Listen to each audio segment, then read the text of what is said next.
There are basically three types of osteotomies: standard trochanteric osteotomy, sliding trochanteric osteotomy, and extended trochanteric osteotomy.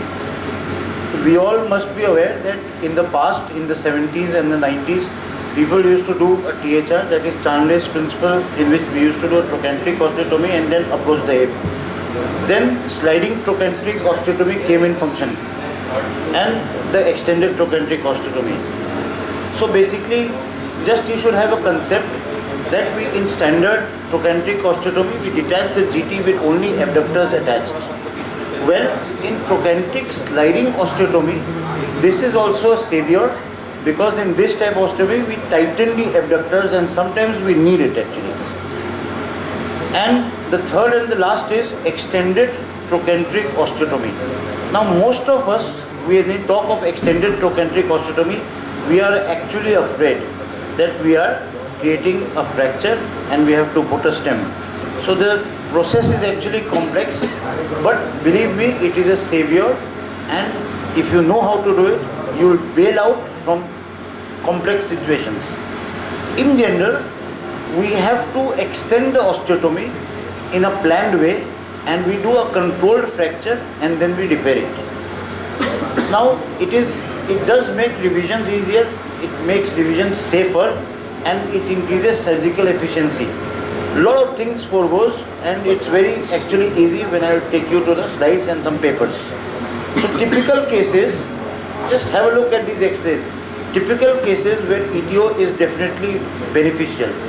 And in these cases, the problem is that sometimes the broken distal part of the stem is you're not able to take out. You think of making a hole and trying to push it, but it's actually tough. You may create a fracture distal to the stem. Sometimes the stem is well fixed, you're not able to take out, and sometimes you have infection where you have to take out the cement and to control infection. Now, sometimes, as I told you, fully porous coated stems, it is very hard and difficult to take out the stems. So indications in primary total hip arthroplasty, when sometimes you have problems, especially in primary complex THS, where you have a PFN or something and it is broken and you're not able to take it out, and especially in revision, it is definitely useful. Now, in infection, it is a mandate to take out the cement and make sure that you don't leave any cement debris in cemented revision THRs. But how do we plan an osteotomy? Now, planning an osteotomy is very important, because the next stem what we are going to use is important, and also the level of the osteotomy. By saying the level of the osteotomy, there are times where I have been stuck, which I will show you, and we have to revise the level of the osteotomy. That means a double osteotomy has been done in one single patient. So planning is important. The second question is, when do we do it? After dislocation, preferably. It's not that your prosthesis is in situ and you take it out, until you are having difficulty in taking out the prosthesis. And the main question remains still the same, to ETO or not to do an ETO. But I presume, yes, ETO is a good answer. Once you learn it, you will definitely bail out in complex situations. You need to know the special situations. Before you plan, you need to have the investigations, and the type and the size of stems being devised. You need to have your armamentarium ready. Planning is essential depending on the type of the stem, because you have to prepare for failures. If you plan to fail, if you fail to plan, you are planning to fail. And these are some things which you need to have when you are doing an osteotomy, or in particular revision total hip replacements. So approach has been defined by posterior. Even in anterolateral approach, you can do an extended trochanteric osteotomy, but it becomes tougher. And of course, third and the last is through the fracture, which I will show you some cases. So what are the options? Do you think that you can bail out with a cemented long stem? Yes. If you do, there are papers which say yes, a cemented long stem is an answer. But usually you need an uncemented long stem, fully porous coated. That is a good option. I don't like doing modular stems with uncemented distal part, that is the restoration type stems, which is not distally fully coated. And how do we do it? So now once you are in the posterior approach, you have to mark what is your level of osteotomy, mark it with something like a cautery, then make multiple drill holes in the line along a scale, and then you can take an osteotome. I mean, you take a saw and then gradually mark the line, and then you need to have multiple sharp osteotomes. So you have to go in, pull one, pull down, and then the whole thing will open as a book, which you will see in the next picture. And then very, very easily the stem comes out, take out the cement. Usually I have marked this point at which I have made an encirclage wire. That is the point where we have a stress fracture.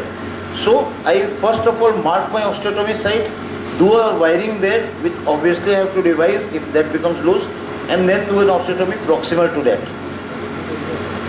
So once you take out the thing, then you need a long stem, 2.5 vortices at least distal to the stem, and then you realign the stuff with the muscles attached.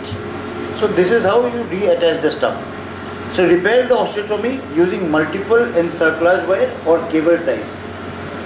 Not mentioned here, but there are no studies which say that encirclage wires are better than cable ties or cable ties are better than encirclage wires. So either of the two, but do it well. This is not working, but this is just a sawbone model where I have marked that we will take a mark, and then with the osteotome I am trying to mark it, then in multiple drill holes I am doing it, then with osteotomes put one, try to release it, and then it open books. Now let's come to some case examples. So coming to this case, the distal part I was not able to take it out, but I did an extended trochanteric osteotomy, marked the site, and then you see the distal tip of the ETO wire. That has been done prior to the marking of ETO. So this was done something like this, and multiple wires has been used just because of stability. Now if you come to through the fracture site, this was all open, so we repaired it and then finally put a restoration stem. Coming to this this is a malunited fracture, which was actually through fracture site the ETO was done, and then this was a fully coated stem which was used. In this case you can see that there is a fracture which developed at the tip of the stem. So that happens because of mismatch, and here is the place where you need modular stems. So that is restoration from Stryker, Rivas from Depew, or Revitan from Zimmer. So these are modular stems where the distal diameter and proximal diameter is variable. So coming to this again, case 4, which you need to understand, sometimes even if you put everything, then also the osteotomy site, just 1 minute, osteotomy site is not stable, so you might need to plan your, I mean, it's not stable, then plan a plate. So that's why my last slide comes into action, that you need to have a backup. Second thing is that, what is important, that when you are planning for an ETO, it is very important to make sure you have adequate instruments, and you plan and you'll bail out. You don't need to have ultimately when you tighten the stem with encirclage wires, it becomes stable at that point of time. So if you put it, yes sir, just last slide sir. So take home message is safe, durable, and I would be very happy to share you that 38 cases extended trochanteric osteotomy internationally published in Journal of Japan and Korea, and it's a very good paper describing the techniques, and 38 cases, 5-year outcome, and after you read the paper you'll understand what is the level of osteotomy and how should you proceed. Thank you for noticing this new notice. Okay. Thank you. Thank you, Mr. Gentleman. We will go for questions after the session is over. Right now we are the next speaker is Dr. Ravi, please come and present your paper. Thank you. Good afternoon, all. My talk is on deep arthroplasty in failed trochanteric fracture.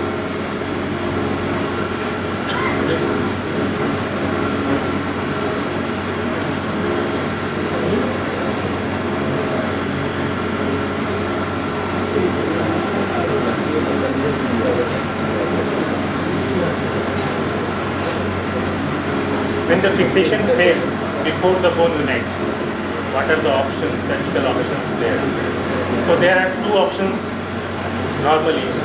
You either go for the reosteosynthesis Basically, this is fitted for the young patient with a good bone quality, or we go for the prosthetic replacement in basically in the elderly patients with the osteoporotic bone. This is the right choice. And we have two options in the prosthetic replacement. Either we go for the hemiarthroplasty or we go for the total hip replacement.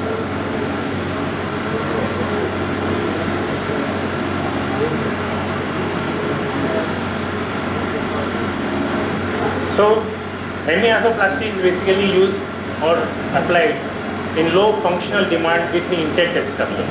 It is not for the case of where the acetabulum is also perforated or diseased. And THR is basically used for the patient with long life expectancy and high functional demand, and for failure with the screw cutout and the destruction of the acetabular cartilage where the THR is basically suited. Now, why there is so much challenges in this case? It is not a normal THR. So, in this type of cases, is altered anatomy due to the primary failure. There can be non-union, malunion, there is bone loss, and holes from the previous implant is also the challenges. Poor bone quality is also there. Osteonecrosis and post-traumatic arthritis is also there. And what are the technicalities in this case? So excessive bleeding during the operation is one of the major challenge. Considerable soft tissue release for good exposure and restoration of the limb length is also a challenge. Instrumentation for extraction of the failed and broken implant is there. All the armamentarium should be in the OT. Possibility of infection is always there. So we go for the ESR and CRP. And intraoperative fluoroscopy may be needed in such cases. And H. Berry reported a series of 60 patients where THR or hemiarthroplasty done. They show that the surgical timing is prolonged, blood loss is more than 1000 ml, medical complication is 20%, and survival 87.5% at 10 years. Intraoperative femoral fracture is there in 70% cases, and dislocation is 6.8. What is my way of dealing with these difficulties? In these difficulties, we go for the all possible inventories for implant removal kept available. Basically, implant removal jigs, high-speed bursts and hollow mills are the armamentarium which is very useful. Lateral decubitus position using the posterior approach is very useful for removal as well as the THR or hemiarthroplasty. Tissue culture was always sent for around the implant, which is needed, or whether they are infected or any other things. Femoral head was dislocated before the implant removal, and where the head is cut out, implant was removed before the dislocation. This is one of the case where the PFN was done in a 70-year-old male, where the screw were cut out and head was gone in varus. They are replaced by vaginal stem and cemented acetabulum with the reconstruction of the trochanter. Main challenge is the greater trochanter fixation in this type of cases. To basically greater trochanter non-union, whether it is due to fibrosis tissue or malpositions, it should be mobilized of all the fragments. Fibrous tissues was debrided thoroughly, and high-speed burr is again very useful to decorticate all the bones, and they brought to the best possible anatomical positions and wired to the tension band principle. There are three methods of fixation of the greater trochanter. Whether we go for the contoured plating, TBW or cable grip systems, or trochanter claw plating with the wiring. But in reality, trochanteric union may not be achieved in all cases. However, an intact soft tissue sleeve, including the gluteus medius and vastus lateralis, will prevent trochanteric escape and hence prevent the instability in this case. Now, some special situations is there. When we remove the broken screws, it creates the large defect in the cortex and it leads to the potential fracture in future. So in this case, we go for the longer stem required to bypass the screw holes. Second special situation is when the cortical bone beneath the femoral side plate markedly osteoporotic and easily perforated by reamers and broaches. So in this case, fibular strut graft over the side of the plate is the protection for the fracture. Specification 3, where the eroded femoral neck in this case. So a standard femoral component with a long neck is desirable and required. And whether it is trochanteric non-union, so calcar replacement stem required to restore the length of the femur. If cemented stem is used, we occlude the femoral screw holes with the bone plugs or either the gauze during the cementation. So effective pressurization. If intramedullary nail is used in the trochanteric fixations, with greater difficulties in broaching the canal due to trochanteric entry, and high-speed burr is again useful to clean the sclerosis. And in this case, non-modular cementless long stem is preferable. Here is the case where again PFN is failed, screw is back out. So we go for the long stem, cemented stem and modular hemiarthroplasty. Here the trochanter is very wide. We circulate, we fill with this is the cancellous bone graft in the trochanter area. Now coming to the modular stem advantage. These are used individually adjusted for the limb length discrepancy. Offset, you can manage the offset by this modular stem. Antiversion, you can give the antiversion with desired antiversions. And proximal femoral bone loss, we can very much deal with the modular stem varieties. Now coming to the acetabular side. If the bone quality is also compromised because of the disuse or osteopenia in this case, if cemented stem is used, rimming of acetabulum cartilage judiciously and aiming to preserve the subchondral bone recommendation is there. If forceful acetabulum component impaction is not allowed, and augmentation of fixation with the screw should be considered in the cementless variety of the cup. So despite all challenges and difficulties, good salvage options for the early ambulations and restoration of the normal life require meticulous pre-operative planning and surgical techniques is required. Posterior hip exposure makes the procedure easy for the removal and allows the safe accessibility for trochanteric non-union. Anatomical reattachment of the greater trochanter is one of the most important determinant of stability of these hips along with the posterior capsular release closure. And implant selection depends on the age, level of activity, comorbidity, condition of the acetabulum, and available proximal bone stock.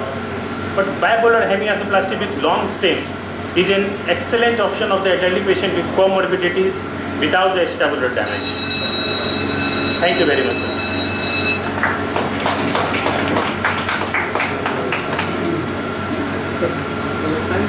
Thank you for completing the time. Our next speaker is Dr. A.K. Roy from Varanasi.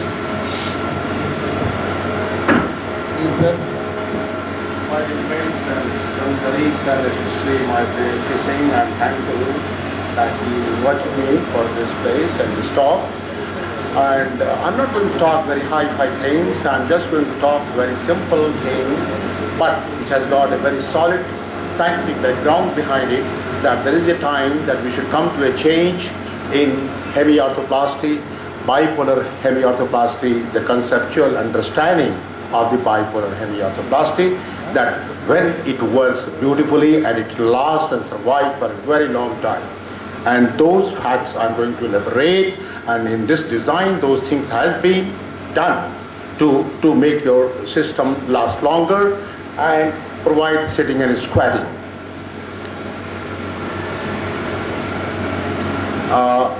I'm not going to take much time on this slide. I'm just going to talk about the design and why the design was changed. This is a paper recently by Ramesh Vandari's name and published in the New England Journal. It's a very reputed journal, where he has categorically said that for neck femur fractures or otherwise total hip and hemiarthroplasty is preferable. In hemiarthroplasty, bipolar or unipolar. Unipolar is out now because the Campbell has mentioned the indications, more than 80 years, housebound ambulation, survival less than 2 years. So in bipolar arthroplasty, which type, what are the changes that we need to do in a bipolar prosthesis? And The demerits of the bipolar has been mentioned in literature, Tawakar type of processes, and most of the bipolars which you are using, even I'm telling internationally, they are likely to fail within a very short time. In 5 years, Tawakar type of processes they fail and they are revived. Till date, this new design processes that we have used, we have got more than 15 years result without any revision for the failure. Tabular erosions after 5 years. What is the main cause? That is, the cause is the polyethylene debris shedding due to the neck and cup impingement. And if you look at the bipolars which you are using in your day-to-day practice, most of them have got this neck and cup impingement with the poly all around. And that is a cause, very number one cause of its failure, is stagnation of the movement. And the second thing is that will come there, lack of positive eccentricity. Positive eccentricity, to make you understand here, is a very complex mathematical calculation, but the bottom line message is that a 22 head inside your processes bipolar system gives the survival of the processes 8 years more and provides positive eccentricity. Positive eccentricity means when you reduce the head 22, the inner bearing has got a better movement. That has been proved by scientific calculations in the Institute of Technology, Banaras Hindu University, where we did this work and got it out. So, and the second point, as you can see in this design, on your left side, is there something? No? Focus marker. You look at the process's top head. It's not a half circle, friends. When it is a half circle, it sinks into the acetabulum. It's ellipsoidal. So even in the extremes of movement, the bipolar does not dislocate. Even if you allow your patient to sit at squat number 1, because you people are used to do a posterior approach, which has already got a high incidence of dislocation. Most of the कैसे चलेगा भाई? So नहीं है? चलो कोई बात नहीं. So look at this, and the neck. Look at the neck. Neck is trapezoidal, like a hanging rope, Chandler's neck. We have taken it from the Chandler type of neck, so that there is no plastic in between. Chandler type neck gives a gross movement, abduction, adduction, flexion, rotation, everything. And this is the slide that I wanted to mention to you. If you look at your bipolar that you are using, everyone is having this. The neck is impinging the plastic all the time. This is a number one cause, and that has been presented well in the Journal of Arthroplasty in 1994. This problem has been totally taken care in this new design. And 22 millimeter diameter here gives positive eccentricity because the centers are far away. If both the centers are same, it works like a unipolar. And that was the design, where the staggering is there. And now this slide, if you see, for the same outer diameter of the processes that you are going to use for a patient, if you are using a processes which has got a 22 diameter inside, the polyethylene thickness is increasing, giving 8 years more life to your processes. And you see in the design, the calcar. The calcar, if you see on the worker side, when you try to fix this bipolar, you have to cut the calcar bone totally, and it sits on the cancellous bone. And so in heavy patients, when the patient stands, it starts sinking. So for preserving that, we have modified the angle, and this trial has been done in the cadavers to see the correct offset from the normal side. That is how the whole design concept has come. And this was a trial we are making in the cadaver. For Austin Moore, you know that you keep a high calcar. For this, if you cut around 1 to quarter centimeter of the calcar frames, no need of modularity, and we don't have to talk about modularity. Your limb length is equal, believe me, try it, and I want that this report should come from various centers and various frames so that it is authenticated and it doesn't become national, it can become international.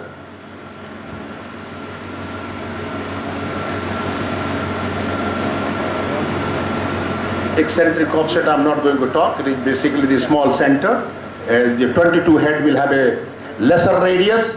So the centers of the outer center, outer radius, center of the outer cup and the inner head, they are more separated.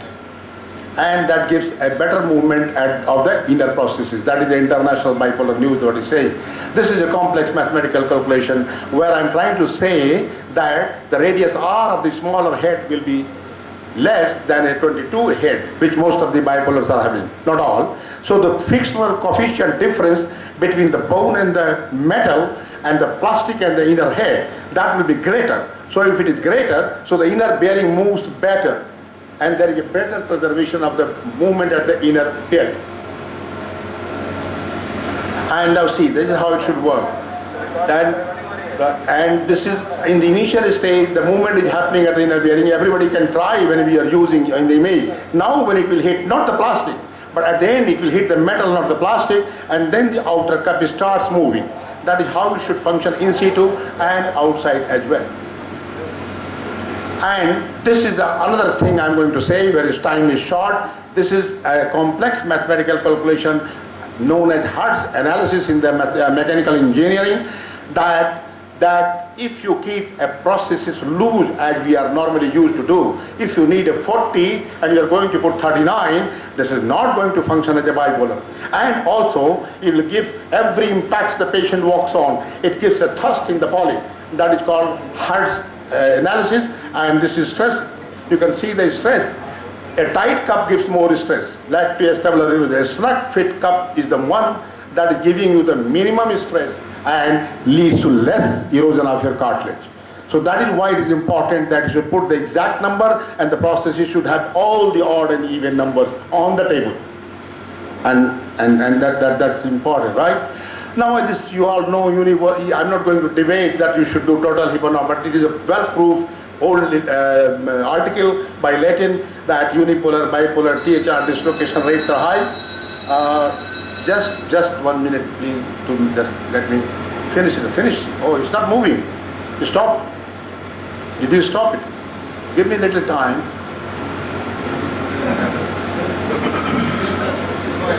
Right. I'm going for reoperation rates are high, unipolar, and pain relief is better with the bipolars. And this is that we did a study, and this inner movement, I'm trying to say in 15 years time, we had a preservation of, at 15 years, we had a preservation at the inner bearing around 20%. And that was great, and limb length discrepancy was almost insignificant if you are cutting the calcar by 1/4 centimeter or 1 centimeter. This is the approach. I use the lateral approach, and I save the posterior 1/3 of the vastus medialis fibers, which are the pure abductors, and they don't give any abductor lurch or gait. It's a hardening approach. Nowadays I'm doing a sliding, cutting the slices of the trochanter. So when you put it back, it is a beautiful union. And that's it. And there where you hammer, we have got a jig. I'm not going to tell in the more details and processes about the antiversion. No to worry about antiversion as you have been doing, but keep in parallel, go to the posterior border of the neck and keep in co-linear with the lesser trochanter, and you will never worry for, this slide is showing you posterior 1/3 fibers, posterior 1/3 fibers are attached, posterior 2/3 is reflected, then you put it back. You do that. This clinical case, I'm just trying to show, this is not the usual. I'm telling the indication is the intracapsular fracture neck femur. You will not dare to do that, but we have done it because patient wanted to sit and squat and they had no money. She had gone to Delhi and all, and then came back, last day 15 years, and she's doing beautiful. Even at 15 years, I think she must have died. It is a slide made about 2-3 years back. The lady of 42 rheumatoid, I used that. In rheumatoid I used it, and she's happy and no pain at all. And this guy is Gulab, is a neck femur fracture, and 15 years. And this chap, you see, these calculations I have made only to find out the preservation of the movement of the inner bearing by Drunken and marriage method. In your institution, if you start doing it, I'm calling to the consultants who are in the teaching places. If you can make a study on it, and please come out with your results, and that will establish the things what I'm trying to say. And then this our place, they will be using our thing and the design. That's it. Thank you very much. And it was inaugurated. Bye. Thank you very much for the patient hearing. I don't know whether I could. A very simple thing, but complex thing. Concept-wise, a bit different from what we are talking about. Usually, to agree with some of your points, anything we can discuss. Yeah, question. After the session, you can ask. Now, next speaker is our next speaker is Dr. Rajiv Anand from Patna. He will be presenting the paper on THR in ankylosing spondylitis. Respected Chair, and good afternoon to everyone. Today I will be speaking on total hip replacement in ankylosing spondylitis. So everyone is well aware of the the THR, but there are some special technical consideration and the biomechanics of the hip which we have to look for that. So everyone knows it's a chronic inflammatory disease and it affects the SI joint, spine, hip, and less commonly the knee joints. The male-female ratio is 3:1 and hip involvement is 30 to 50% and the bilateral involvement is around 90%. So what we are going to aim by doing the THA in ankylosing spondylitis patient, that we have to give pain relief to the patients, and there is usually a flexion contractures in AS patients, so we have to eradicate the flexion contracture of the hip, and of course we have to give them the increased range of motion, increased mobility and correction of posture.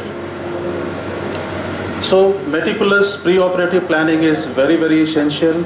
Coming to the anesthesia, always anticipate difficult spinal anesthesia because of the spine problem. So be ready for the GA. In fact, in GA, intubation is also sometimes difficult. So nowadays they do nasal intubation or endoscopy intubation. And always ready for the blood arrangements, because normally what you do in the THR, you can expect more blood loss in ankylosing spondylitis patients. So clinical examination is very, very essential. The spinal involvement, you have to look beforehand. Any pelvic obliquity is there or not. In fact, you can do a CT scan or the 3D reconstruction to see the pelvic obliquity. That is very, very important for the acetabular reaming and all. So limb length discrepancy, status of the contralateral hip, bilateral knees, and integrity of the sciatic nerve should be looked for. So activity of level of expectation of the patient, that has to be considered, and you are doing the surgery, what is his expectation from you, that you have to assess beforehand. So of course X-ray, the whole spine and the pelvis should be done, and in case of any pseudoarthrosis or any severe spinal involvement, spinal consultation should be sought earlier. Coming to the CT scan, it has a very good role when you are suspecting some pelvic obliquity. That can be very, very well assessed beforehand by the CT, especially the 3D reconstruction. Bone stock is a major concern in an ankylosing spondylitis patient. They are having osteopenia and osteoporosis. Sometimes the medial wall is deficient. So you have to look for beforehand about the bone stock, medial wall, and of course the femoral canal diameter. If the patient is on methotrexate, tell him to continue with the methotrexate, but if the patient is on biologics, you have to advise them to withdraw biologics 4 to 6 weeks prior to surgery. Templating, of course, it has a very special role. You have to do it beforehand for looking femoral size, cup placement. Rotation and obliquity is very difficult to do, and which cannot be accurate in templating. So modular implant may be needed depending on proximal femoral morphology. So coming to the technical considerations, it is of course very technical demanding doing a THA in ankylosing spondylitis patients. So for that we have to know the position of the patient, femoral neck cut, original joint identification, that is very, very important. Acetabular component positioning and adequate soft tissue release. So I do in lateral decubitus with sacral and pubic support. So if there is a preoperative external rotation deformity, then always think that the posterior approach is not good, because visualization of the neck is not proper through the posterior approach if there is external rotation deformity. So tissue release, per-operatively we have to decide whether the adductor is tight or there is a flexion contracture, then you have to release. You have to do adductor tenotomy. Iliopsoas muscle release is very, very important. Sometimes you have to do gluteus maximus release, and but in all cases I prefer to do anterior capsulotomy, because there is a capsule contracture which is present with the flexion contracture of the hip, so that has to be released beforehand. And be very careful if you are doing a forcible correction of the flexion contracture without adequate tissue release, then there may be a fracture of the spine with some neurological deficit. So be very careful of that. And of course, flexion deformity always put the sciatic nerve at risk. Coming to the femoral neck cut, Wefer's cut is advisable, because you have to give a cut close to the head, but enough space is not, you will not be having the enough space to work. So you have to do a V-cut osteotomy to create a space, and then you can proceed your operation. So this Wefer's cut is very, very important, and sometimes you need it. Acetabular preparation, direction of the acetabular reaming is very important, because there is a flexion contracture, there is a pelvic obliquity. So my message is never ever hesitate to take help of image intensifier repeatedly, because you have to see the inclination very well beforehand, because the acetabulum you are not getting empty, so it is filled with the head. So you have to see the inclination where to ream. So joint line identification, again, if you are reaming it, there are two things. That one, you can take help of an image intensifier, and the second one, the cartilage, the glistening cartilage of the head. If you have come across till that stage, then think that you have removed the part of the head. But sometimes it is not easy that you will get a whole length of the cartilage of the head. So you can remove it piecemeal, but again, image intensifier help is very, very important. In the presence of pelvic obliquity, accurate positioning of the acetabular component is technically difficult. So I have gone through a lot of literatures, but it is not clear that how you can proceed with the pelvic obliquity cases. So it is, I have discussed with the seniors also, they said it's a eyeballing. So you have to decide then and there that how much inclination you have to do. So flexion deformity, there is an anterior tilting of pelvis, there is a malposition of the acetabular component which can result in anterior dislocation. So which is a very, very common complications of THR in ankylosing spondylitis. So in these cases, if the flexion contracture is there, you have to decrease the anteversion to prevent anterior dislocation of the hip. See here the fixed pelvic obliquity. If the pelvic obliquity is cephalad, then you have to move the direction of your reaming cephalad, and if there is a caudal obliquity, then you have to go down. So that you have to take care of that. Apart from this, in patients with contralateral hip fixed in abduction or adduction, so just 1 minute, so I'll just go through. So this is the case. So this is the done. So this is my own case of 19 years old done THR in the right side, which is failing. Just I wanted to show you how the osteolysis occurs and aseptic loosening occurs in 19 years. So the next one, the complications are I have already mentioned anterior dislocation, heterotrophic ossification, but the recent very rare complication that there is a re-ossification also. So there is another case. This I wanted to show you while reaming. I got a medial wall fractured on the table. So immediately I have to assess that, give a bone graft, and then proceed for the operation. So always be careful that excessive reaming should not be allowed, and you have to assess how much bone is there in the medial wall of the center. So my take-home message is proper assessment is of utmost importance in total hip replacement in ankylosing spondylitis. Adequate exposure and releases are very, very important. Restoring biomechanics of the hip, identifying true acetabulum, and never ever hesitate to take help of image intensifier. Inclination and anteversion should be taken care of to minimize chances of anterior dislocation. And cemented versus uncemented is surgeon choice, but good long-term survivorship has been reported with cemented THA. Thank you very much for your patience.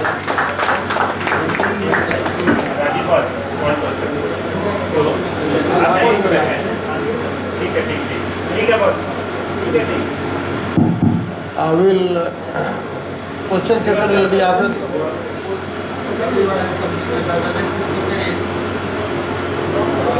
Dr. Kumar Sasikanth from Patna.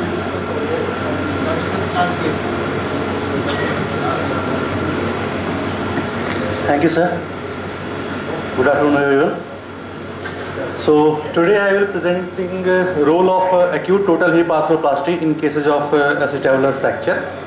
So primary objective of treatment in these cases is to prevent post-traumatic osteoarthritis and long-term functional limitations. So certain fracture patterns are predictive to a failure of fixation in cases of acetabular fracture, like age more than 60 years with roof impaction, anterior column fracture with marginal impaction, posterior wall fracture in elderly with combination of more than 3 fragment involvement of superior dome and marginal impaction, more than 12 hours of unreduced hip dislocation, positive Siegel sign in elderly patient, and central superior dome impaction in high transverse fracture pattern and central dislocation. So this Siegel sign is pathognomic of posterior wall fracture, in which there is X-ray shadow of 2 typical double arc shadow on a acetabular roof, which are similar to a seagull wing in flight. So what are indications of early THA in cases of acetabular fracture? So non-reconstructible fracture, acetabular fracture along with fracture of head and neck, severe acetabular impaction, significant articular destruction, wide femoral abrasion, pre-existing hip arthritis and osteoporosis. So advantage of acute THA in these cases is there is potential for bone healing with or without plate fixation. When we are doing late THA, then chances of non-union are there, so we need to have a stable construct bridges, and that may ultimately end into that fibrous union, but still specific. So for acute THA in these cases, Mama had given a classification depending on CT and 3D reconstruction finding, one based on continuity of inferior fragment with proximal fragment, and another on the basis of available window for a screw fixation, that is superior ramus pubic corridor, anterior corridor, gluteal pillar corridor, sciatic buttress corridor, or ischial corridor. So what are surgical challenges in these cases? Obviously anatomy is distorted, multiple fragment may not be allowing primary stability, bone defect may be there, contained or non-contained, acute pelvic discontinuity may be there from superior to inferior, and osteoporosis. There are certain negative outcome predictor following fixation of a acetabular fracture which warrants acute THA, and these are some related to injury pattern per se and some related to surgery. So related to injury, age more than 40 years, anterior dislocation, femoral head cartilage loss that to full thickness, posterior wall involvement, marginal impaction and initial displacement of more than 2 centimeters. And related to surgery, non-anatomic reduction, post-operative acetabular incongruence and use of extended iliofemoral approach. So what is the aim of total hip arthroplasty in these cases? So stable fixation of fracture fragment, restoration of overall shape of the acetabulum, implantation of a stable acetabular component in correct orientation. However, accurate anatomic reduction is not necessary. We need to have that structure where we can put those cups. Now, subchondral bone beneath the anterior inferior iliac spine and ischial posterior inferior acetabular are most important reason where we will put the cup. So if primary stability is not obtained and these bony landmarks do not have a stable relationship, then an additional fixation with a plate is required to achieve the component stability. But if only anterior or posterior wall fracture is there and these two bone are intact, then we can easily go with THR without even doing reconstruction of acetabulum. So choice of implant is definitely press fit. Multi-hole component gives a space for 6.5 mm screw, and also it works as a hemispherical plate in those cases. So approach is Cocker-Langenbeck approach is most commonly used approach. However, it will depend in certain circumstances depending upon what kind of fracture it is. Circumferential exposure of acetabulum is a must to look for bony defect, whatever bony defect is there. Extended approach should ideally be avoided in those cases because usually they give bad result as compared to single approach. So complexity of these cases is at par with revision total hip scenario. Central contained in case of central contained defect, impaction grafting from femoral head, and segmental uncontained defect may require a structural graft from femoral head or autograft. In complex cases, we may need augments. In case to deal with instability, larger head and dual mobility cup helps. So pelvic discontinuity, first we have to fix the acetabulum, then we have to graft it properly and put the cup. So there is one concept of kickstand screw where there is that is pelvic dissociation. When we are putting plate to increase the stability, we can put the screws in that superior pubic ramus as well as this ischium. Now advantages of early TH is excellent fracture stabilization, early mobilization, successful pain reduction, a wider surgical approach in complex fracture, and again same reoperation at the same tissue. Complications may be like heterotopic ossification, deep vein thrombosis, aseptic or septic loosening, dislocations and revision. So few case examples.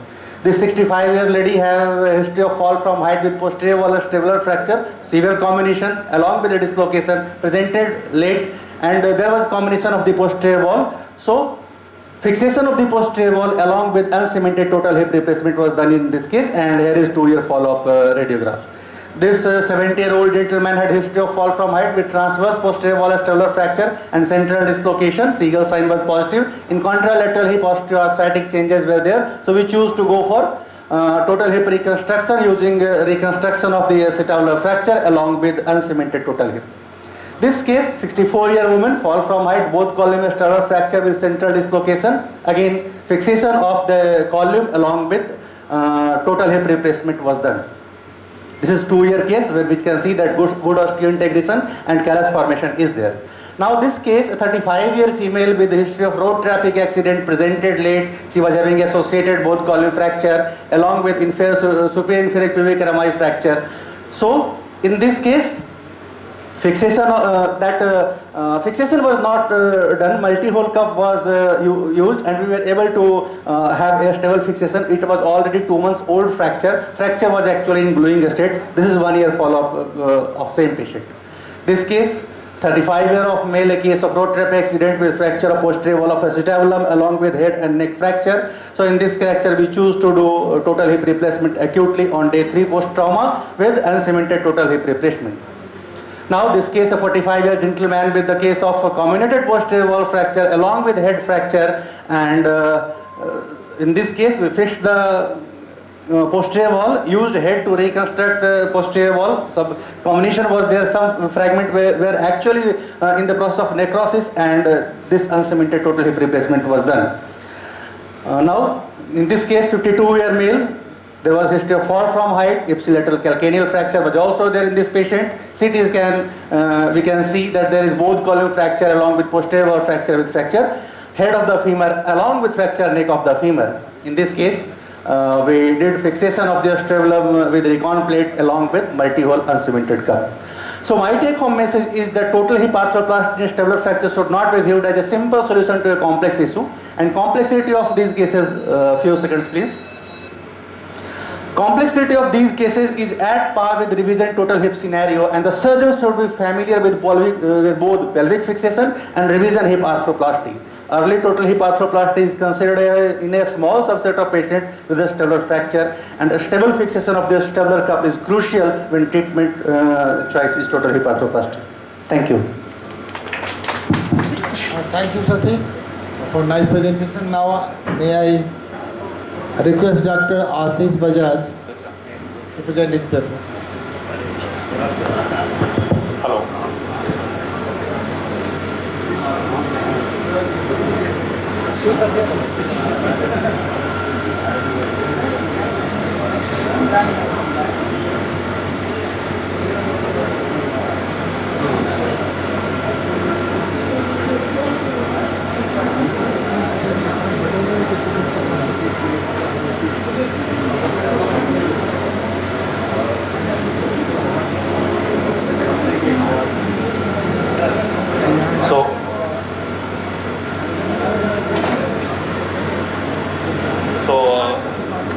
Good afternoon, everyone.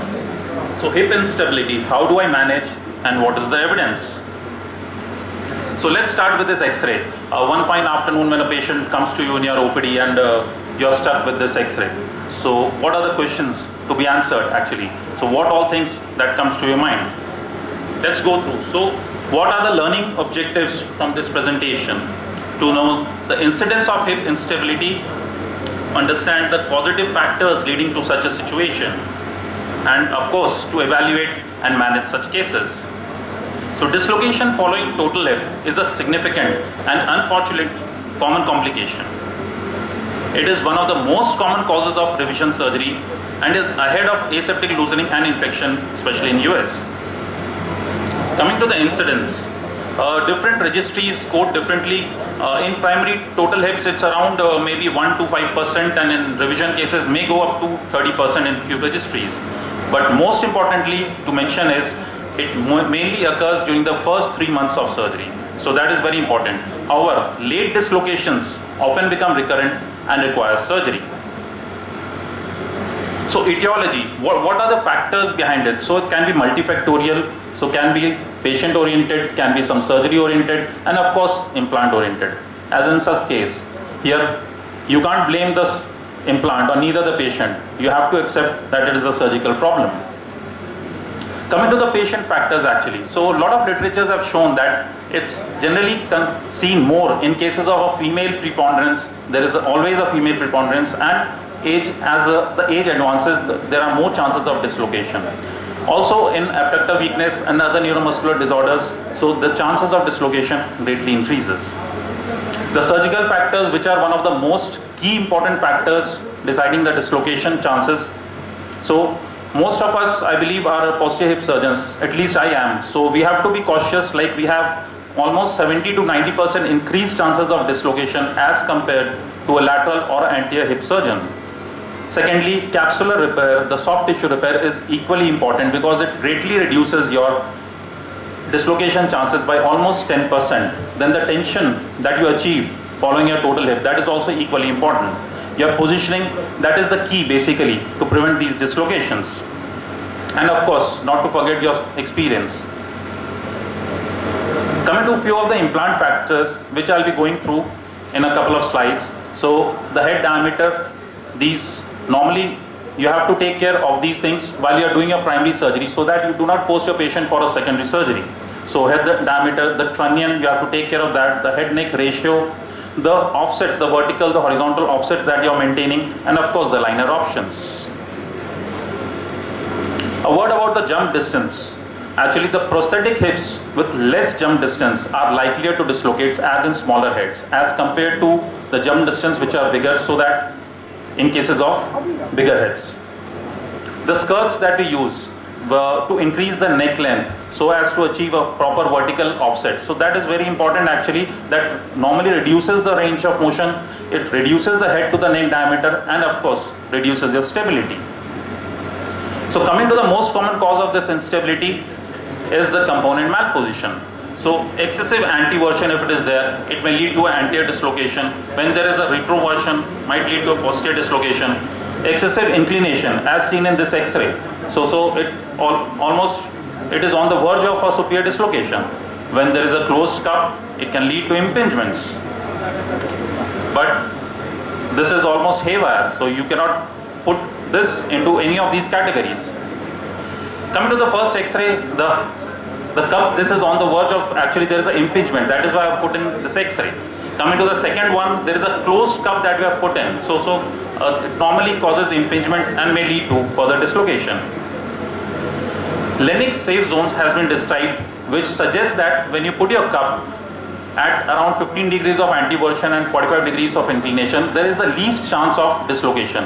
But to be mentioned here are that the safe zones alone are insufficient.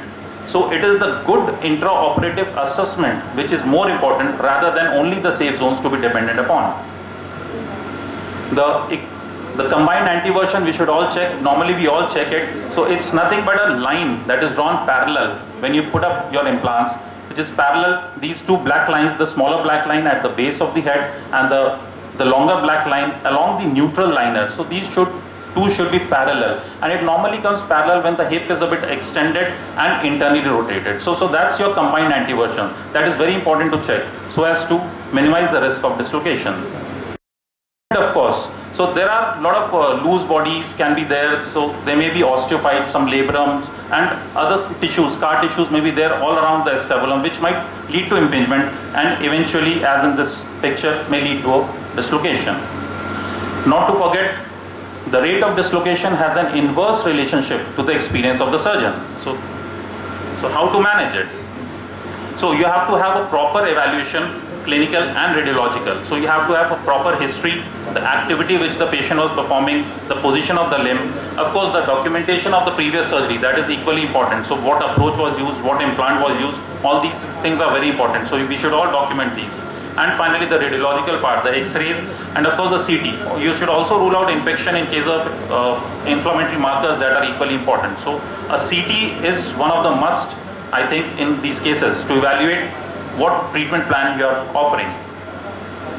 So coming to the treatment plan, normally for such cases, if we find that the components are in well positioned, aligned, so we go for a close reduction and followed by a brief period of immobilization. As in this case, I just went in and tried for a close reduction, but I failed. So that is also to be taken that multiple repeated attempts should not be made to relocate the head.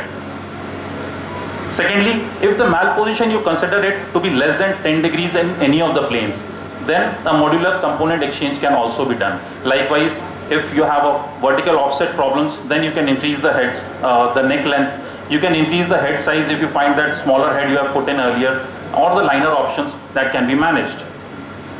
Then the choice of implants that comes actually, that is there in the market these days. So you can always use a large diameter head, the dual mobility cups which are the need of the hour actually to say, and then the constrained liners. So in 2005, Berry et al. Gave a beautiful paper which suggested that increasing the head size greatly reduces the chances of dislocation. So the more the head size, the less is the chance of dislocation. But there is a word of caution here, that the inlay becomes thin. So you have to be careful about that. There may be abrasion, there may be some wear, and there may be finally a secondary impingement.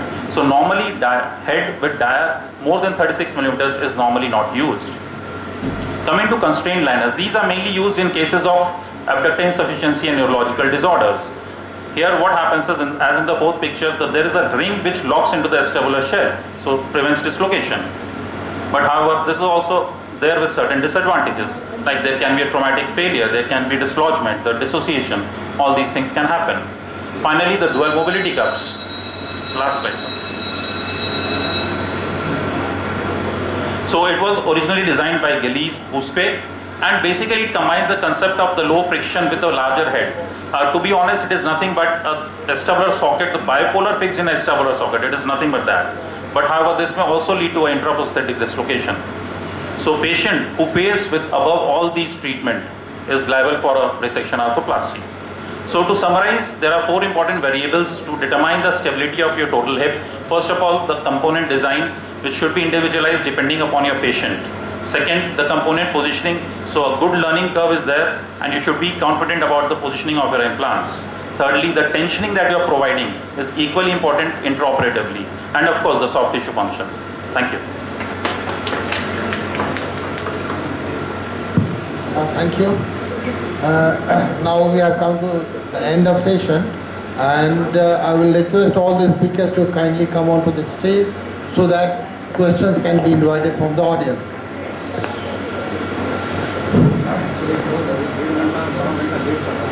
Please, sir. Roy.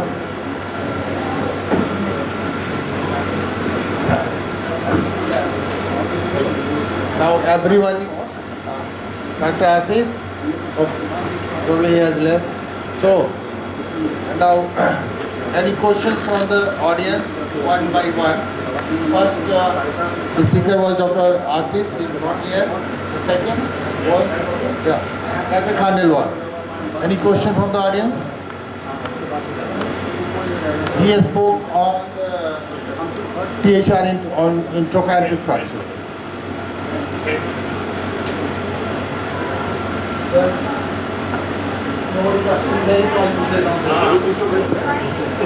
My question to Raju sir, if in ankylosing spondylitis we get hip is involved and spine is involved, which we will try to tackle first, either spine or totally orthoplasty?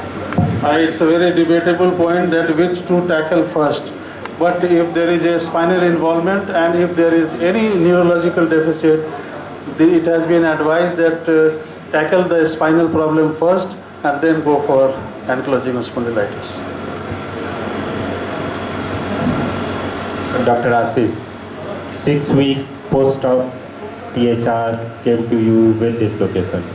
After surgery, he was doing fine. One day, he sat on the couch that was little bit down. That is very usual story, and hip dislocated. You find that the little bit malpositioning of the cup and little bit problem with the stem, but it's not too much.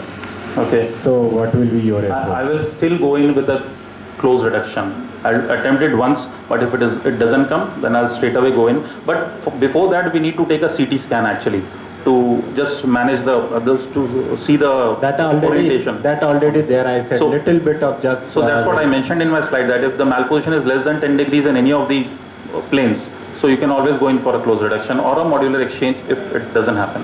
Perfect. So message is first time dislocation within 2 to 3 months should be tried close or open reduction if it's not beyond 10 degree or something like that. Thank you. When are closed? That's closed or open. If Closed. it's not closed, then you should go for You it. can open it. If it is not closed, open, then the pathology should also be addressed. Yeah, as we But said. sir, if we open it up, there is actually, if we open it up, if it doesn't come close, if you open it up, then why to give the patient multiple chances of operation? Why to go for in multiple operations? Why not to revise it then? But So that's all. That's Here all. story is patient sat on the couch that was little bit down. So Still, that means your fixation is not good actually. Yeah, so it's that's the point here to discuss whether you are going to change the whole of the system. No, if I am going in, I have to change it. So you will change it, Yes. even if it's in 10 degree of variation only. And that's what I said. Less than 10 degrees. Less than. Less than 10 degrees. You are going to change. Only for exchange, modular exchange, whatever problem is there in that. So modular exchange is not so easily available also, and it's not so easily That's you can true. find, That's find true. it. So from practical point of view, yeah. I think there is, with the permission of the chair, I suggest one thing. I think you will also agree that every time you don't need to change the plastic Yeah. or the whole implant, Yeah. you just check the Same offset. thing. Yeah, You same just, thing, yeah. if you just change the offset because of low lying, sometimes because of the lateral offset problem, it dislocates. So you don't, I think you will Yes, sir, that's completely right. agree that you don't have to change the whole, then it becomes a big operation. Yeah. So just change First the time offset. dislocation only. Yes, change the offset, it will succeed. Yeah. First dislocation, you try for close reduction, you will. This is the message. A fast dislocation, no exchange of the whole procedure. Yeah. Usually, So- the more than 50% they become stable. Right. Yeah. It is coming out Within again first and 3 again. months, sir. Thrice in a- Within first 3 months. Then what? Early ones. That's the point. Early ones.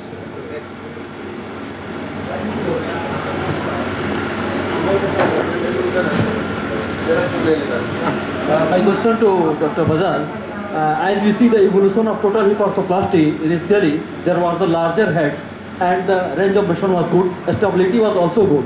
Then why you think that implant is too much changing only at the cost of Because of the volumetry? trunnion, actually, they started with delta heads actually. So those are larger heads, 40 millimeters heads. So initially, when they came up, in what? Then my question is, as far as evolution of total hip orthoplasty we see, initially there was a larger head and we get in larger heads. A small head. Initially It started with smaller heads and then went on to almost 40, the delta heads, We started with 22. 22. 22. So Charna started 20. My question is, if the head is big, we get the good range of motion. As we can see, sir, hemiorthoplasty, and stability is also good. Stability is also good, and the range of motion is also good. Then why we are going through the smaller heads? My question is this. No. Trunnion I think, if I have understood the question rightly, now we are going with the bigger head only to have the excess range of movement and your neck impingement is less. You can give the long head neck and there is no impingement at the front and back. That is the issue of that's why you are using the larger head. So what I understand from his question is, initially we started with small, then went in with 32, 36 and also the delta heads, that 40 millimeter that came, the delta heads. But then we again came back to 36. I think that is the problem. Why we came back to 36? That is the problem is that that is the a minimum. different The answer is the minimum plastic should be 14 millimeter. yes. Minimum plastic Yeah, is the 14 wear, millimeter. the So if you use inlay. 40, then you have to go beyond 56 now, which is not actually possible. No, everyone please don't join. Either one person at a time. I want to, sir, add, sir. There is a concept about a volumetric wear and linear wear, and Right. it creates more linear wear. Whereas when we increase the size, it decreases the linear one, but it increases the volumetric. Right. 32 size is the optimum of both worlds. Yes. Linear and volumetric. That is well established. 32 is the optimum. Now any question? चलिए Ranjit sir खत्म हो गया। Over? No question, please. Yes. Sir से कोई पूछ लीजिए। Controversial topic. No controversial, no question to me. Let me develop fellow actually in my practice. Please use it and publish a paper so that the next passage goes far and far. That is what I want to say. And to cite or sound scientific down, and if you think in your mind, you will also realize that why we should have used compared, why all the numbers all the time. Not that go for blue, no, No. I must concede that you have come up with a very good observation. Majority of time, we have 39, 41, 43, and that is stupidity. We should have every 39, 30, 41, because at times we are I'm in a fix which to put it. Maybe tight. I usually started with a bit tighter because, as Dr. Rai say, then it restricts the motion between acetabulum and the outer cup, and the more motion happens in between the inner. But I agree with that My observation. second message to you guys, don't talk about modularity. My teacher used to say, seeing is believing. Cut your lesson to 10 mileage finger and measure your limb on the table to why modularity.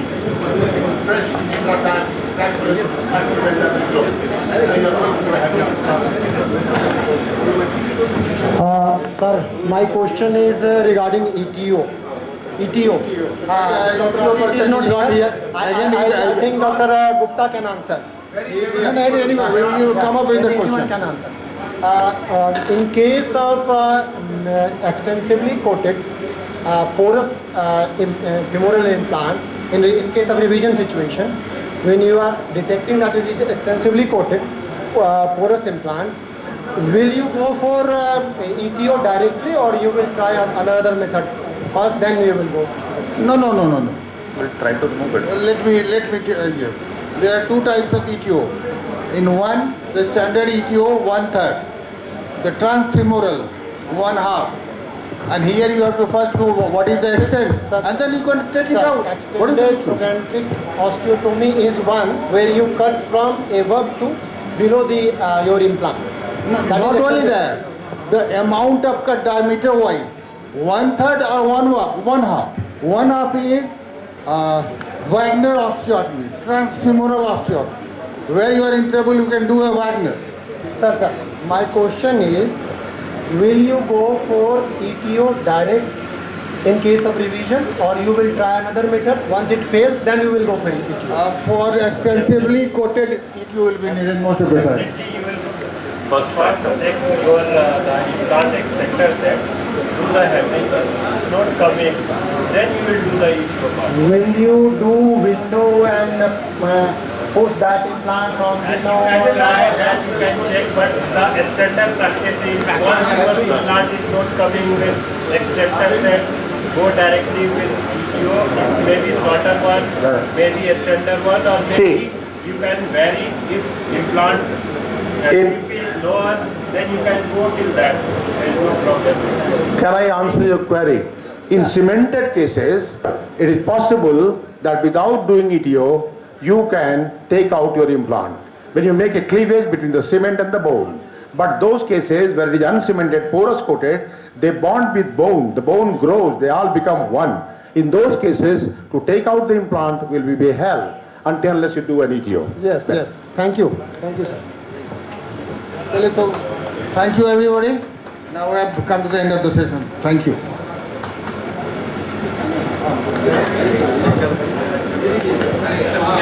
Now,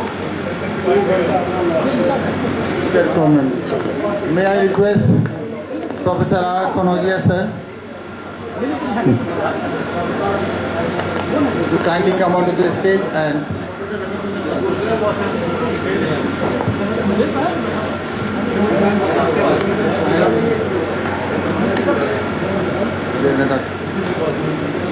to memento to Dr. Roy.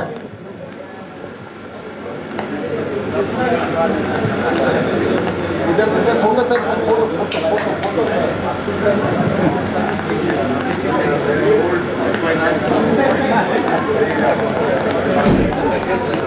ठीक ही है I sir was my guide at BHU and I was part of this BHU device.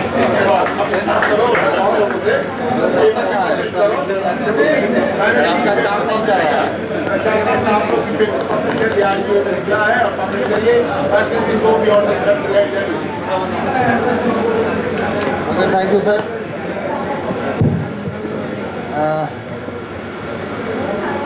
May I request Dr.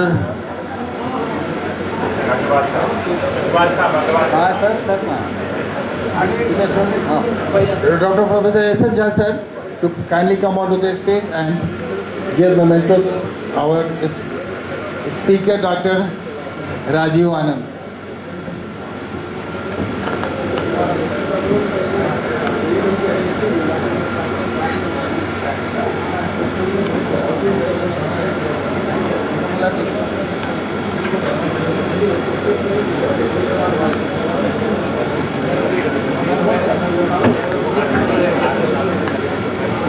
Now I am requesting Dr. Professor R. Agrawal from Gorakhpur to kindly come onto the stage.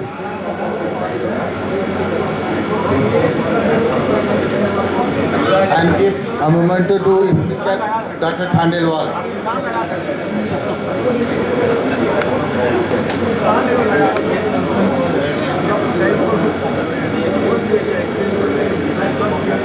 Now I am requesting Dr. Swarnendu Samanta to please do me a favor and give this memento to Dr. Bajaj. And for everybody information, he is our I will contest this time election as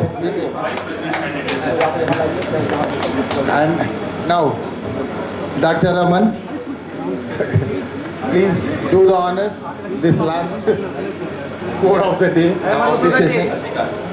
Dr. Sasika.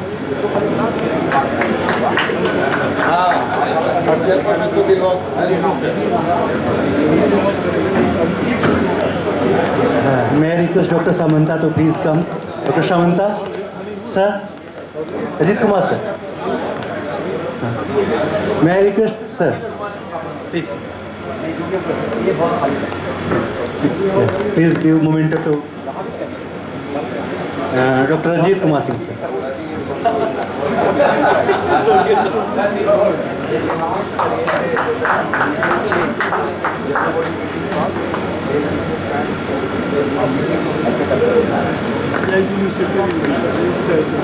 May I request Dr. A.K. Roy, sir? Dr. A.K. Roy, sir? Sir, please come and present memento to Kaustubh.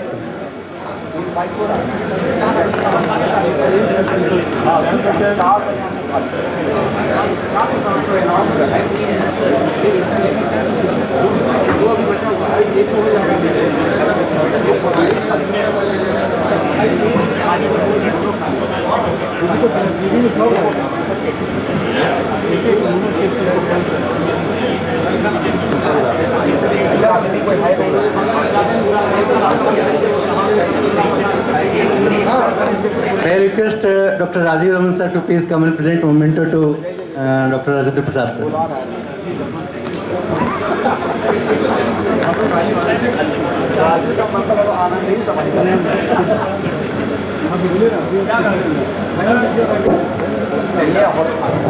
Good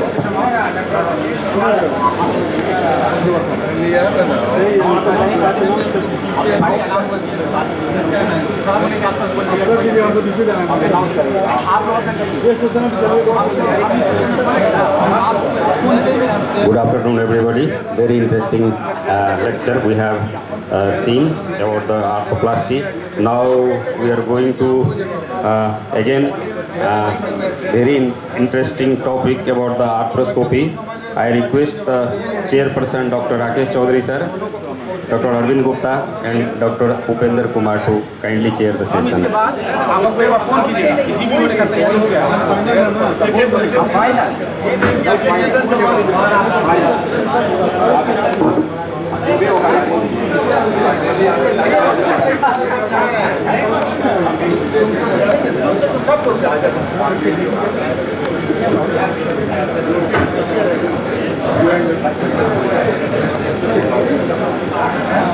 Good afternoon. There is a small change and small announcement that after this session, one session will be left. So that session will be post GB. So GB will start by 4.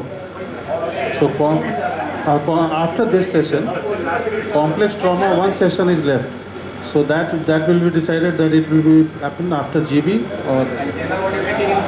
and general body meeting is in Hall A. Thank you. Good afternoon, everybody. We will be starting deep and intimate session of today. Requesting all the speakers, because we are running almost an hour late, to as far as possible to be in time. Start with, may I request Dr. Surender Kamath from Bangalore to give his talk on ACL reconstruction and meniscal repair, please.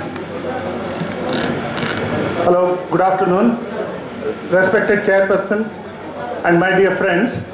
The talk for today is basically ACL reconstruction and meniscal repair. What I am going to do is I am going to show some slides regarding ACL injury as well as medial meniscal injury, and then show a small video how we do the surgery. It is of paramount importance to know the outcomes following ACL deficient knee. As we all know, ACL and medial meniscal injuries are concurrently involved in at least 50 to 60% of the athletic individuals. As I said, 50% of them will have meniscal injuries. Acute, mostly it is lateral meniscus. Later on, due to the ACL deficient knee, the medial meniscus can get affected. If you don't treat the ACL, then you will have anterior laxity of the joint, rotatory instability of the joint, resulting in osteochondral injuries and meniscal tears. 1/3 of untreated isolated ACL injuries will have minimal instability. Of course, more than 60% of them will have gross instability, and there is a 10-fold increase in the evidence of osteoarthritis following ACL injuries which has not been treated. This is a slide which shows the ideal candidates for both ACL reconstruction as well as for the meniscal repair. We do ACL reconstruction and meniscal repair. We don't repair ACL. And ACL reconstruction mostly is considered for young active. Having said that, we do it nowadays. Anybody active, age is not the matter. In fact, even at the age of 50, somebody without any degenerative joint disease can undergo ACL reconstruction. Somebody who has got frank pain, symptomatic ACL injury without or little degenerative changes. Meniscal repair, my friend Rajiv will talk about later on in his talk. Meniscal repairs, basically there are 3 types. Again, techniques, I think Rajiv is going to talk. I will not deal with it. Most of the time we will deal mostly hybrid method of repair, which means we combine more than one type of repair technique, which may be inside out or all inside or outside in. There are 4 important factors what we consider as paramount important for the outcome of ACL reconstruction, which are in the control of surgeons. One is graft selection. As we all know, bone patellar tendon graft is the gold standard of graft selection. Having said that, most of us will do hamstrings, and then many times we do the central quadriceps tendon also. The graft selection basically depend on the individual patients. Majority of the time it is the hamstrings, but sometimes we may have to deal with the other grafts also. Graft positioning is very important as far as the outcome is concerned, because any improper placement will result in failure because of the impingement. Graft fixation is very important, especially in the tibial side, and last but not the least, rehabilitation.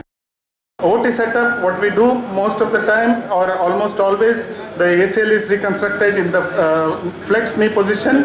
Pre-operative history and clinical examination is very important, followed by MRI imaging. And another important thing is what we do is examination under anesthesia, which includes all the tests. The steps of surgery include, first step is diagnostic arthroscopy using an anterolateral portal, graft harvesting and preparation, femoral tunnel preparation, tibial tunnel preparation, meniscal surgery, and the graft passage, and last is graft fixation. So all the steps are important for the successful ACL and meniscal injury. I will show a short video. As I said, we do it in flexed position.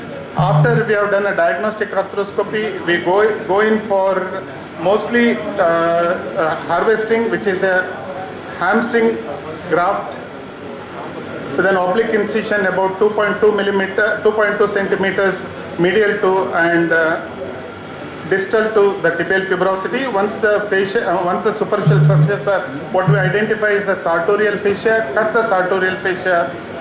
This is what we are doing. Then with the right angle, identify the semitendinosus, which is the most distal of the two, and almost in all cases we require two tendons, gracilis as well as semitendinosus. We harvest them after taking out all the vinculae, and then with mostly a closed tendon stripper we harvest both of them, including the periosteum on the tibial side. And this is the closed stripper harvesting the semitendinosus. And then later on we take out the periosteum along the medial side of the proximal tibia. Sorry.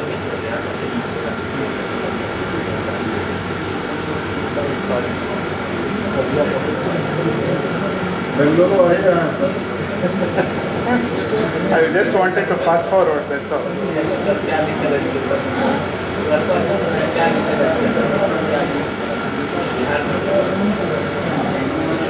Yeah. Once you have harvested the graft, we then go in and start preparing the tunnels. The first tunnel to be done is the femoral tunnel. We mostly almost always use an accessory medial portal for the femoral tunnel. The femoral tunnel, position of the femoral tunnel is identified, and either using a jig or, this is clearing the medial wall of the lateral femoral condyle.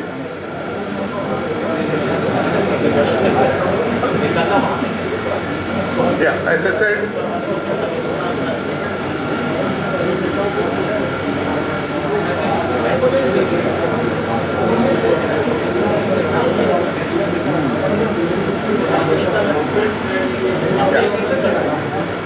identifying the point on the medial wall of the lateral femoral condyle, which is more posterior, and this is done with the knee in 110 degree of flexion or 130 degree of flexion.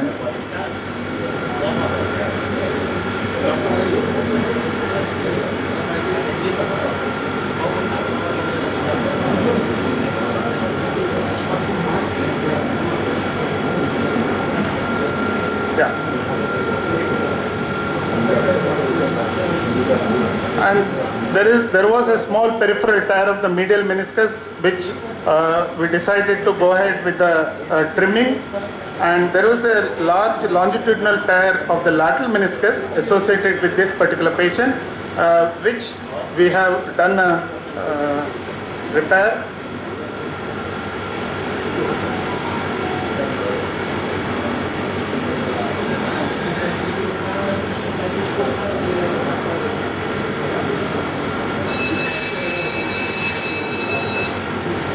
Okay, I'll just take 1 minute and show this.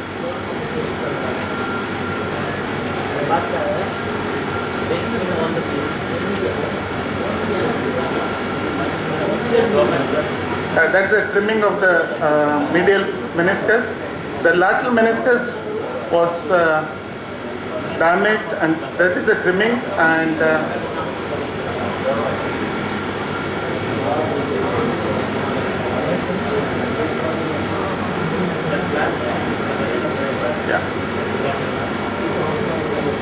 this is the way we repaired the medial meniscus using a all inside technique.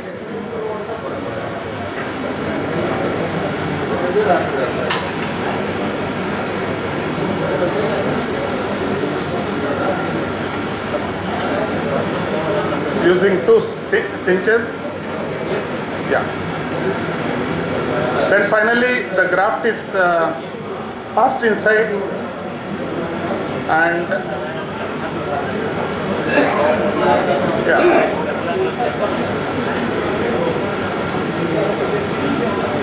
this is to see there is no impingement in full extension of the knee joint. Once we have done that, we fix the tibial side with an interference screw at 30 degrees of flexion. Thank you. Thank you very much.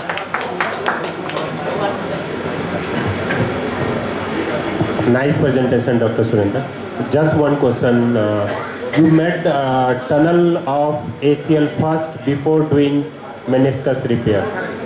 So it is the same you follow in all case, or you do first repair of meniscus, then you do tunneling part, because the extra vessel of fluid will be there, and there will be difficulty in visualization of your meniscus if you do first tunneling part.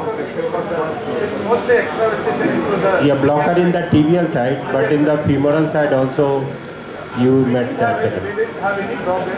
This is the routine protocol what we follow.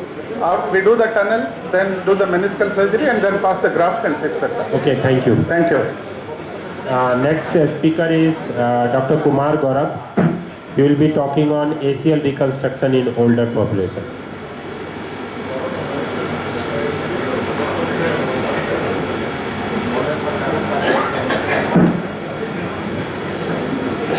Hello everyone.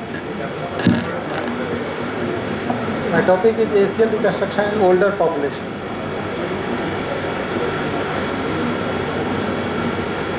ACL injury cases, ACL ruptures are estimated to be about 30 to 78% per lakh person years.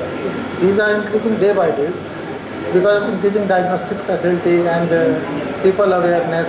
Even people in older age groups are coming to the clinic. They are inclined towards treatment that Dr. My ACL has taught what to do. In this age group, this is a diagnostic problem and as well as treatment dilemma that what to do because they are older people and knee is degenerating. But case scenario has been changed. When I was a fellow, my professor used to tell me never put a scope in a degenerated knee. It will always de-repute. But things are changing. Now, what is the challenge here that individual is more concerned, longevity is increasing sports activity among elderly, and increased expectations from the treating doctor. They always come to you and they think that doctor, I should be quite okay, I should be like my pre-injury level and everything they expect from you. So, does ACL reconstruction justified among elderly? So there are so many papers even on net and there are so many studies you can check. I have written some of them that ACL reconstruction may be performed in middle-aged patient greater than 50 years without concern for inferior or arthrometric result compared to younger patients. These are recent studies. Their ACL reconstruction patients older than 50 years is a safe procedure with good to excellent subjective, objective and radiological outcomes and that are comparable to those for younger patients. So you can go for it, but how to proceed? This is the important part. There are two limiting factors in elderly people. One is osteoarthritis, second is malalignment. Malalignment, varus knee, most commonly you are finding, and this osteoarthritis. These two are the challenges. Rest is similar. ACL doing either in young or old, nothing matters. So, before taking history, you have to be careful about, does the patient have symptoms of instability? If does not have symptoms of instability, there is no any requirement of surgery. Instability is the sole criteria for ACL surgery. So you have to ask whether you are feeling this or not. Does he or she suffer from symptomatic knee pain pre-injury time and associated comorbid condition? These are a relative contraindication. If he is symptomatic, he or she, the patient is symptomatic even in pre-injury level, then you are not going to get good results. Pain is maybe there. Clinical examination, the patient should have lax knee. Alignment of knee is very important, and associated conditions like synovitis, recurrent effusion, large Baker cyst. These are signs of advanced osteoarthritis and can be considered as relative contraindication of ACL reconstruction. So, for diagnosing this, you should have a better MRI. For example, 3 Tesla MRI has great spatial orientation, better defined condyle thickness, better definition of margin and meniscal osteophytes. So if you are more confident pre-operatively that cartilage is okay, then you can go for meniscal injury or ACL reconstruction with better results. So even in MRI, there is a study that total defect area per knee is 65% larger than estimated pre-operatively MRI. Even if you are finding MRI that there are small defects, so be careful before putting the scope. Then another is scanogram. This is a routine procedure for limb length X-ray that you can calculate your varus angle. These two are important things you should know. Then ACL should be done with osteotomy, high tibial osteotomy if there is varus deformity. These are the studies that in unstable knee always go for ACL reconstruction with high tibial osteotomy if there is varus deformity there. So these are the study, and you can say that there are 2 studies for this. So there is a simple flow chart that you should confirm the diagnosis of ACL tear in person with age 50 years. If severe osteoarthritic pain, gross knee deformity is there, avoid surgery. If not, go for MRI. If MRI there is grade 3-4 cartilaginous defect, again avoid surgery. If cartilage is good, go for a scanogram. If there is varus, do ACL plus high tibial osteotomy. If there is no deformity, go for ACL reconstruction. This is the flow chart for this. And during surgery I already told it is similar. There is nothing important. Just 2 or 3 small points there. They try to minimize cartilage damage, avoid using scope to handle gently, try to hip cartilage regrowth like you can do for microfracture, for a small injury. The graft quality may not be good because you are dealing with older population. You can use additional tendon or internal bracing, whatever you like. Do not try to overshape the knee because when you are going for osteoarthritis knee, you always feel that this should be shaped. All the knee look like bad, and at the end, what happens that you shape too lot. It makes post-operative rehabilitation difficult and increases the fibrosis as well. So don't try to overshape it. Check for meniscal degenerative tear and stability. Meniscus should always be checked. Viscous supplementation does not have any proven role, but can be tried. Many doctors are trying and putting viscous supplementation regularly in this.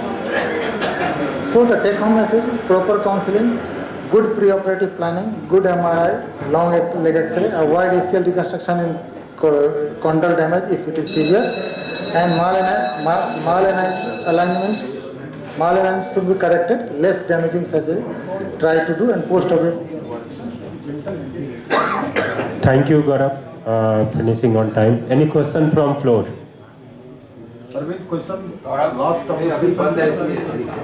अभी बंद भी है साथ ही साथ.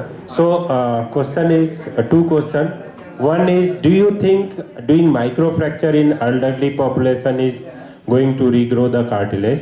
And yeah. Not very much, but you don't have other options. Okay. And next question is, most of the time chronic ACL deficiency, particularly in elderly people, leads to development of varus deformity because your center of rotation shifted from the center of the knee toward the medial condyle. and that leads to the varus deformity. But while doing ACL reconstruction with HTO to correct the varus, you also have to look on the slope of, that is the posterior slope of the tibia. Because if slope is higher, suppose more than 7 degree, and if you are not correcting that 7 to 8 degree and you are doing only ACL reconstruction, then the chances of failure of ACL reconstruction will be high. So what is your tips to correct that slope from 7 to 8 degree toward 0 degree?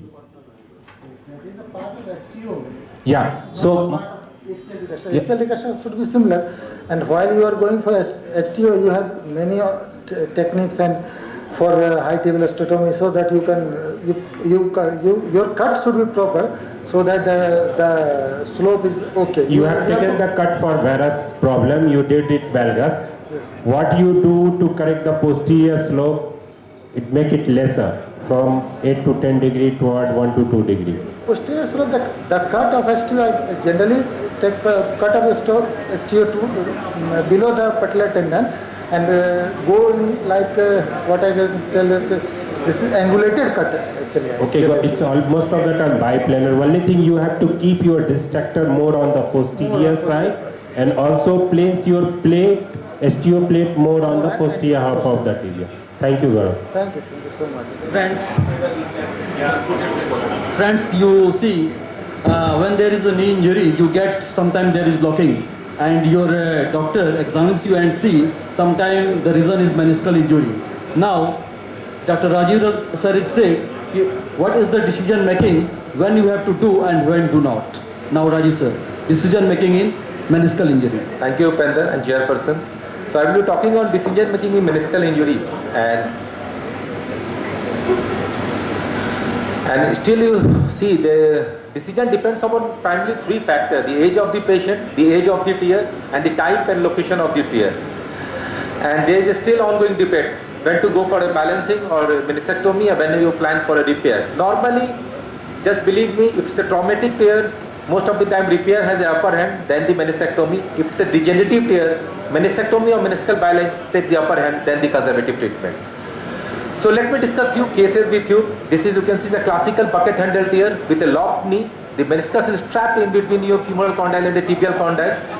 The most important part is reduction of the meniscus, as you can see here. And once you have reduced it, this is the all inside technique by which I am repairing it.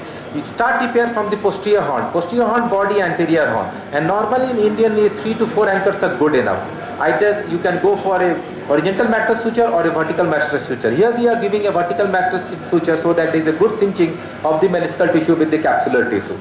This all inside technique is gold standard, it's very good technique. The only disadvantage is very costly, because most of the time what happens with this all inside technique, it's every anchor costs around 18 to 20,000. Normally you need 3 to 4 anchors. So at the end of the repair, you can see just with the probe, just see, and whole of the meniscus is well balanced, you can see, and it's not coming inside the joint, and you have repaired whole of the bucket handle tear with 3 or 4 suture anchor through all inside technique. Sometimes we treat with a case and you get a case of discoid meniscus. When the knee, you have seen lots of third inside the knee, patient comes with the symptoms of locking. And what happens? Usually you see there is an unstable rim of the discoid. Once you have done the meniscal balancing, you have removed this discoid meniscus, the outer rim is there, but it is unstable. Believe me, my friend, if you repair or you try to preserve this rim also, that will also prevent degenerative changes in that knee joint. So always try to make that unstable rim stable, and that you can do with this all inside technique. This is a all inside self-passing suture retrieving device by which you can take bite with 2 number or 20 orthocord or any of the fiber wire, and you can see this is a vertical mattress suture you are giving to stabilize this unstable rim of the discoid. And once you have taken the bite through the upper and lower layer, it's only the knot pusher which you use in the shoulder arthroscopy. By that you can just put your knot there and try to put your knot towards the capsular side, so that there is less abrasion of the tissues towards the articular side. And you can see I am trying to put my knot towards the capsular side, and you can start your stitches. Normally at the end of the repair, you can see a good stable rim with 3 vertical mattress sutures has been created. And this stable limb is very important because you have not done complete meniscectomy. It's a partial meniscectomy for the discoid meniscus, and the unstable outer layer of the discoid you have stabilized it. And this patient will have definitely a lesser chance of osteoarthritis.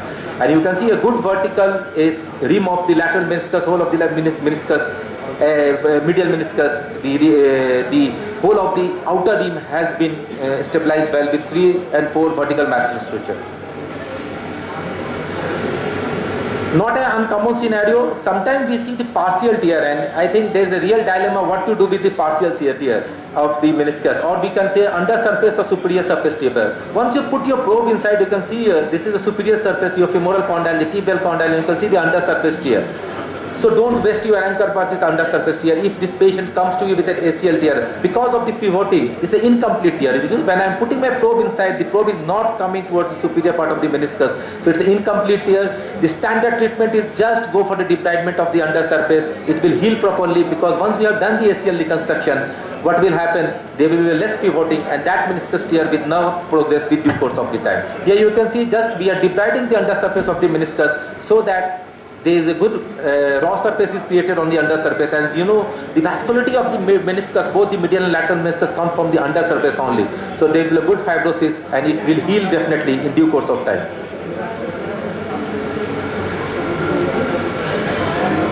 This is the one of the root avulsion type of. Sometimes you don't get a typical bucket handle tear. You can see this is this was a football player had a bike accident, and you can see whole of the lateral meniscus root is avulsed. You can see it's a type 2, Laprade type 2 type of root avulsion. You can see here the popliteus tendon, the whole of the lateral meniscus is avulsed, and there is a small cartilage loss also over the tibial side. Normally what we do, normally you try to repair this meniscus, because once you cover this cartilage loss, there is a good formation of fibrous cartilage there. And the most important part is in most of this acute tear, you don't need to make this area raw, because already you have loss of cartilage in that part. Try to make your tibial tunnel. This is very important. So once you have make your tibial tunnel in the part, park your yellow suture, or this is the suture passing lasso in the anteromedial compartment.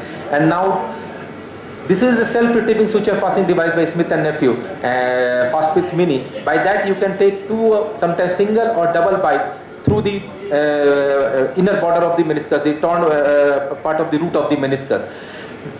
Normally we take the fiber wire. Now we have shifted from wire to tape, because tape has less abrasive property and chances of tear is less compared to the fiber wire. And you can see here with this orthocord, normally we are taking this bite and again try to stitch it and pass it to the tibial tunnel and tie it over the anteromedial surface of the tibia with either a suture disc or a suture post. You can see now the whole of the meniscus we have taken bite. With the knot pusher, I am just stabilizing this cinching knot, and then you pass it, and finally you can see this picture. You can see the whole of the meniscus which was avulsed there has set down, and you have just saved this lateral meniscus. Believe me, my friends, always try to save the lateral meniscus, because if you have just balanced the medial meniscus, chances of arthritis are less. But you have done the meniscectomy or partial meniscectomy or complete meniscectomy or meniscal balancing of lateral meniscus, chances of development of osteoarthritis are 3 or 4 times higher. So try to save the lateral meniscus always, always, always. It's not always that we go for a meniscus repair only. Sometimes you have a very bad tear in the white joint, old tear. You can see this is a classical complex type of tear. You can see you have a tear in the inferior part, in the superior part, and you can see this is a complex tear. You have a horizontal component, you have a vertical component. So these are the cases where you have to plan for meniscal balancing. You don't try to repair this case. The most important part for meniscal balancing is your basket forceps. Try to remove the unstable layer. Again, you can see with the basket forceps, I am trying to remove the unstable layer, and try to always see. Now you see you have 2 layers, the superior layer and the inferior layer, and always try to probe it. So which one is unstable? You can see the superior layer is coming inside the joint. That is your unstable layer. Again, you have to remove it, because if you leave it there, the patient will have symptoms of locking or clicking in due course of time when he is having any movement. You can see here, now I am removing the superior layer, and ultimately you can see here the whole of this superior layer of the meniscus has been trimmed. So whatever unstable is there, and again put your probe inside, that is your 6th finger, and see what is the stability of the meniscus. And the whole of your rim should be stable enough so that it is not coming inside the knee joint. So my dear friend, all tears are not same. So customize yourself with the type of the tear. Sometimes you may get a tear in the white zone, old tear, you have to go for meniscectomy. In this case, you can see it's a radial tear, you can have to go for balancing in the body. This is a classical old tear, what I was telling you can see here. This is called synovalization of the meniscus. You will not see a typical sharp border of the meniscus here. You can see it's a round border of the meniscus, and these are very bad meniscus to repair. Always go for meniscus balance in these cases. Again, you can see sometimes you may get a cyst also there. Try to debride the cyst and repair the mouth of the cyst. Thank you. Thank you. It was nice presentation. I see that you have got another presentation just after that. So, intraoperative complication of arthroscopic lesion. ये दूसरा है. Sorry.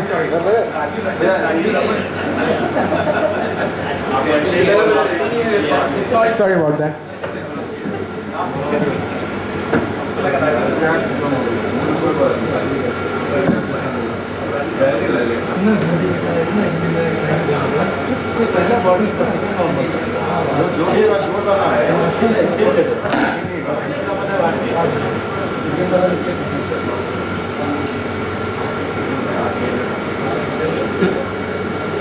So I am going to talk on the intraoperative complications of the ACL reconstruction and how to deal with them.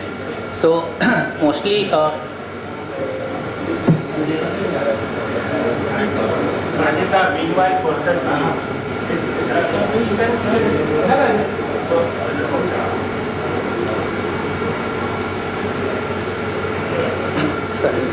So we have learned so far, and still we are learning what are the things which we can minimize during the intraoperative period, which avoid any potential complication, and we have a better success rate of our surgery.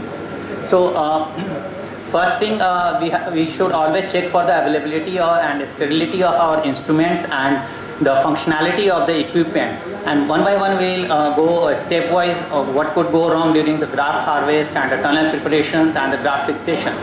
During the BPTB graft harvest, if the fracture patella is there, though the incidence is less than 1%, still you have to keep the armamentarium ready. If it's happening, then you have to fix it with the screw. If the BPTB graft is too long, you have to just fold it to get the adequate length.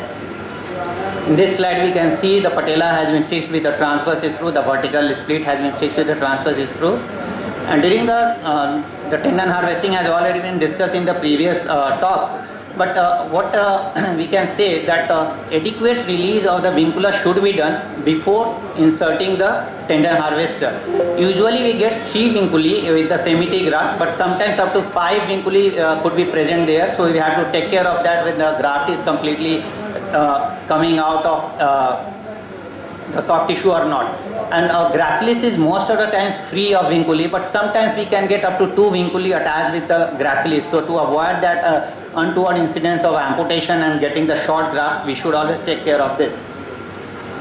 And this is a nightmare for any surgeon. The graft is falling on the floor. If this is happening, then we have some options of the cleaning the graft and using that, and then harvesting and any alternate autograft, or using the allograft, which is usually not available to us, or abandoning the procedure, which is usually not a choice to us. So how can we treat the graft, contaminated graft? By just remove the suture, take the culture swab and soak the graft in 4% chlorhexidine solution for 15 minutes, and then rinse it in the normal saline, and then again keep it soaked in the triple antibiotic solution for 15 minutes, and then we can use that graft with a 98% success rate. And in post-operative period, we use the broad spectrum antibiotics for 7 days, or we can change that depending upon the culture. I put this picture because what chlorhexidine we use for hand up is 0.5%, but for this purpose we have to use the 4% chlorhexidine. During the femoral tunnel creation, the most common complication is the malposition, other is the posterior and the lateral femoral blowout. If there is the tunnel, if you think the guide pin is too posterior, we can just drill by 4.5 mm, 2 to 3 mm by 4.5 mm drill bit, only 2 to 3 mm, and evaluate that stump from the anteromedial portal. And if it is too posterior, we can just of the tunnel by changing the guide wire, direction of the guide wire, or we can make a fresh tunnel for that. If there is posterior blowout, it can be avoided by passing the guide pin and the drill in knee hyperflexion. Knee hyperflexion is usually 120 or more degrees of the flexion. If it is happening, then if the in the left side of photograph you can see there is a partial blowout of the posterior wall. If it is there, if it is less than 5 mm, we can easily go ahead with the fixation, our prior plan. But if it is more than 5 mm, we have to think upon some other fixation. We can use the screw and washer as a suspensory fixation device, or there is we can just change the direction of the tunnel by changing the guide wire. Or this is just another method which is rarely used. We can just use the TBL jig on the femoral side and then create another tunnel in that previous tunnel. This is 1 centimeter behind the articular surface, and we can drill through and through and smoothen the surface and pass the graft through that and fix with the interference screw. This is the example of the suspensory fixation after the lateral posterior blowout. In case of lateral blowout, we need to always have some alternative method of fixation. Endo button, extendo button is a good option, but it's usually not available to us. In that case, a cheaper option is the suture disc, which we can use. And the next is we can just change the method of fixation, that the interference screw. This is a very silly thing, but it creates a lot of trouble if this guide pin gets broken in the lateral femoral condyle. We can just avoid bending or movement of the knee during passing the guide wire or during the drilling of the femoral tunnel. During the tibial tunnel creation, the malplacement of the intra-articular aperture may result in impingement, anterior impingement or the lateral impingement, which limits the extension or damage the graft. On the in the second photograph, we can easily see the lateral impingement, which over the period of time damages the graft, and the surgery may fail later on. In the anterior impingement, we can see it also damages the graft, limits the extension, and cyclops lesion later on may come to see. In those cases, we can just change the direction of the pin, and by passing the base pin, and with that we can check for the notching. And if it is there, we can change that position, and also if inadvertently we have drilled it through and through with the size of the graft, then we need to have to change the direction of the tunnel, just like we do that in the revision cases. This is another complication during femoral ternium drilling using the anteromedial portal. The medial condyle, medial femoral condyle damage. If that is happening, we just have to debride it, and if it is less than 1 centimeter, nothing to be done, and if it is more than 1 centimeter, we need to do the microfractures. But it can be avoided by just manually advancing the drill bit up to the lateral femoral condyle, and then under vision we drill the tunnel. Graft passes, thicker graft than the tunnel, it can be avoided by doing the proper sizing of the graft yourself, and never dip the graft in the normal saline. Always keep it wrapped in an NS or the antibiotic soaked gauze.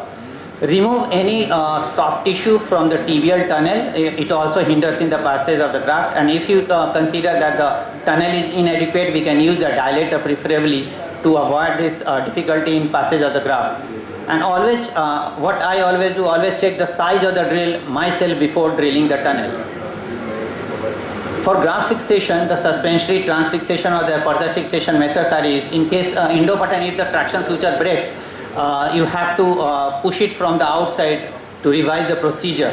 Overzealous traction may lead to flipping in soft tissue, and it can be avoided by directly passing it under vision from the anteromedial portal.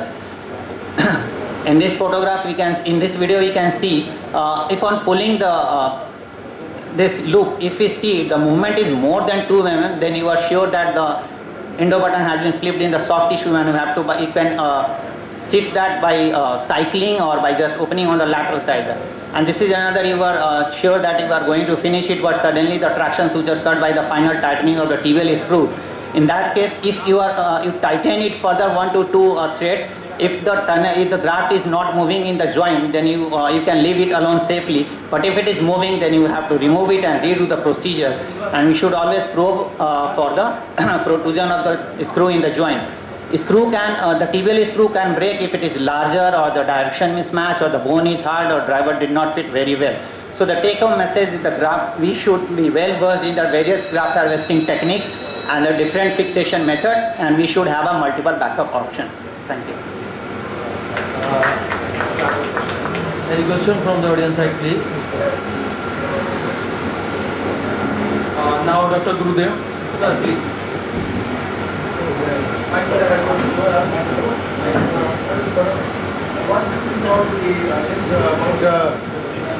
About the peroneus longus tendon graft. How is it better than hamstring tendon graft that you take? Peroneus longus being used as graft for ACL reconstruction? Yeah, it's one of the growing trend in orthoscopy, at least in India. Peroneus tendon graft is harvested at many centers in primary ACL reconstruction also. But what we need more research, more data on effect of this peroneal tendon graft harvesting on ankle foot function after 10 year or 20 year. I have 110 patients of this peroneal tendon graft data. I am using it for last almost 9 years. Mostly in the multi-league cases or in revision cases. Ankle foot score is, US ankle foot score is 82 average. All this injury is done by a senior physiotherapist. He is doing independent study on this, 110 patient cases data. But still we need longer evidence and more number of publication on this. I am leaving for this ankle foot session. I have presentation on anterolateral ligament on the knee. Dr. Rakesh and Dr. Gurudev? It's time for you. Now there is a video presentation of PCL reconstruction. I hope you will show isolated PCL or ischial PCL both in. No, only isolated PCL reconstruction. Now, so respected chairperson and good afternoon everybody. And usually isolated PCL reconstruction is not so common. Only it is indicated when there is grade 3 tear and patient is high demanding and associated with a multi-ligament knee injury. So this is the video presentation of the PCL reconstruction. Usually my patient lies on the supine on the operating table and the leg is hanging on the side of the couch and the opposite knee is totally outside from the table, so that while we are creating the posteromedial portal, it is not coming on the way. So this is the posterior drawer test. The knee is lax. This is the MRI. It clearly indicates there is the PCL tear. And this is the drawer test. There is floppy ACL. The ACL looks lax in case of PCL tear. So put the saver and debride the soft tissue over the medial femoral condyle.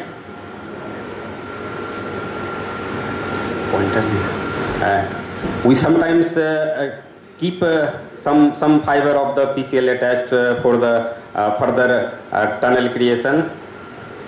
Then switch off the light in the operating theater and see medially there is a light coming from the knee joint, that is the proper soft spot for the posteromedial portal. Insert the 18 gauge needle. Then I preferably use this radio frequency device for creating the posteromedial portal.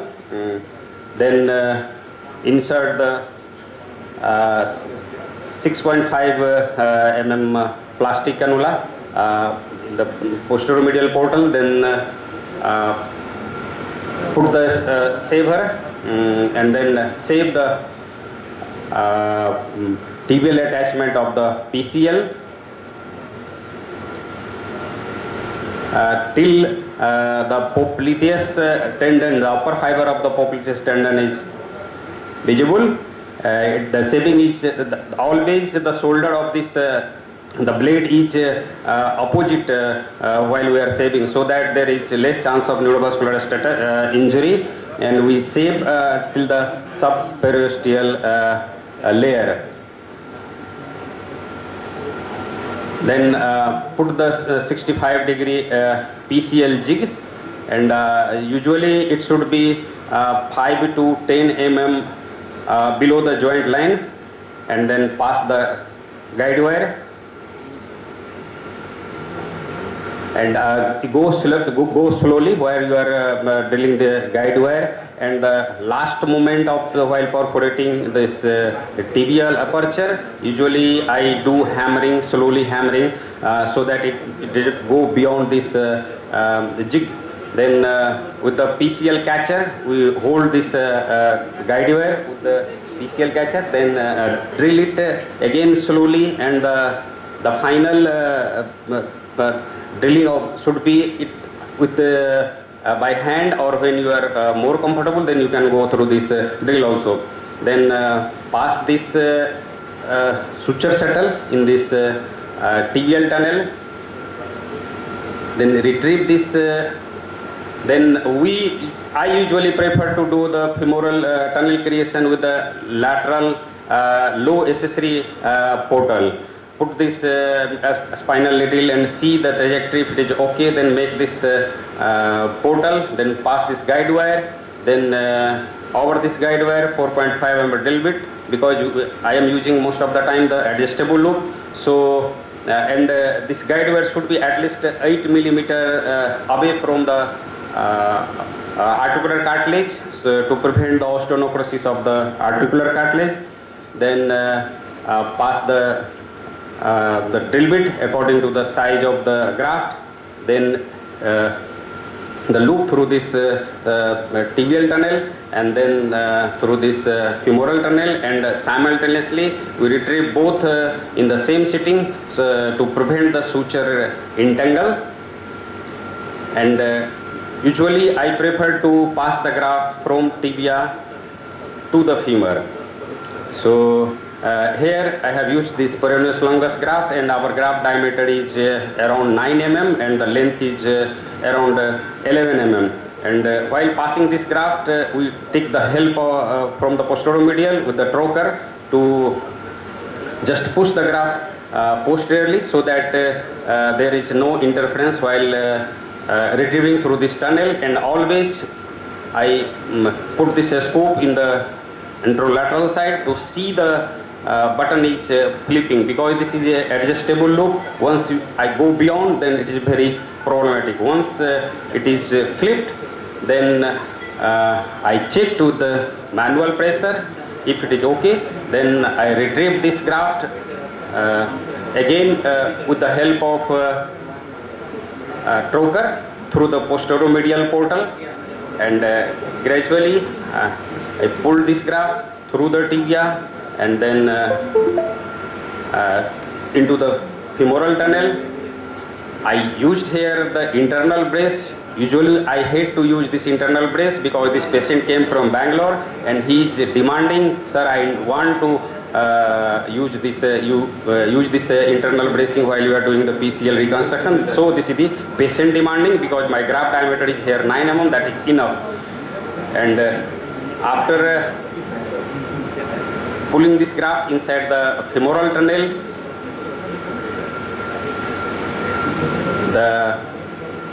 the pseudo laxity sign of the ACL is vanished, and it's the PCL is quite stable. So sometimes we are not able to draw from the medial side, so we taking help from the anterior side to pull this graft. And now this is the knee ACL is quite stable. There is loss of the pseudo laxity sign, and the PCL is also quite stable. Now doing the posterior drawer and fix with the +1 screw, bio interference screw, and this is the immediate post-op. The knee is quite stable, and this is the post-op X-ray. Thank you. Thank you, Gurudev. Nice, very good video presentation. Any questions from the audience? Yes, I please. request everybody, this is the course. Just a question. Dr. Abhishek, I am practicing in Big Apollo. My query is, do you have to use any accessories like C-arm to make your tibial tunnel? No, not at all. We are using at least 10 PCL in a month. So not at all we are using this image to locate the actual femoral tunnel. We always make the posteromedial portal and sometimes posterolateral also. So we are doing everything from the back, no need. One more question. Most of the times we have multi-ligamentous injuries, ACL and PCL. What's your preferred graft option for each of them? For PCL, For both, like in a case. usually I took both side peroneus ligament and both side hamstring. But nowadays there is a very popular graft invented by Dr. Rajiv Raman sir. So no hesitate to take this one. We are taking this quadriceps graft also. Great, thank you. Dr. Guru, I think for the beginners, Dr. Guru, I have a comment on your talk. I think for the beginners who are going to do PCL first, image is very much helpful to locate the position. Yes, image is very much helpful, and another tips I am going to want to say, those who are going to first time doing the PCL reconstruction, there is no need to hesitate to just make a posteromedial incision, put your finger over the back of the knee and pass the guide wire and drill it according to the size of the graft. That is the very most important things. Better than the I think image. Yeah, Dr. Gurudev. Yes. Hello. Yes, sir. I'm Dr. Agarwal from Gorakhpur. Yes, sir. No, sir. So, suppose a patient has the ACL, PCL, and medial collateral ligament. Yes. All things usually we get the cases with a severe injury. What do you do? ACL, PCL and MCL. Yeah. Usually, sir, for MCL, isolated MCL, we are going to do it conservatively. But when it is associated with multi-ligament injury, we reconstruct all the ligament in the same sitting, ACL, PCL and MCL. It helps in better orientation, alignment of the knee, and along with the better rehabilitation also. One thing, for example, we get cases of accident injury. They have got that. So we do some support to them for 3 weeks for a plaster, and after that, when the swelling subsides, hematoma subsides, then you operate or immediately you operate? No, not immediately. I should operate before 3 weeks. After 3 weeks you do? No, before one. Before 3 weeks, not after 3 weeks. 3 months? 3 weeks, sir. Weeks. 3 weeks. Yes. No, for 3 weeks you have given the plaster. No, I am not going to put the plaster. Again, sir, when the patient came with ACL, PCL and MCL, and usually this is a subluxated or dislocated knee. If the knee is stable, then we put the plaster or put him on the knee brace also and send the patient to the home and investigate for the further surgery. If the knee is not stable, then I put the external fixator and again evaluate and do the surgery later on. But before the 3 weeks, whichever is either plaster or knee brace or X-fix, you operate before 3 weeks. Only for 3 weeks? Yes, sir. Then you operate that? Before 3 weeks, yes. After 3 weeks? No, after 3 weeks. I operate it acutely before 3 weeks. Less than 3 weeks. Less than 3 weeks. Usually there is a two schools of thought. They say that if you operate before 3 weeks, it's for fibrosis. After fibrosis, there is no school that says that. And because of injury, there is bone edema as well.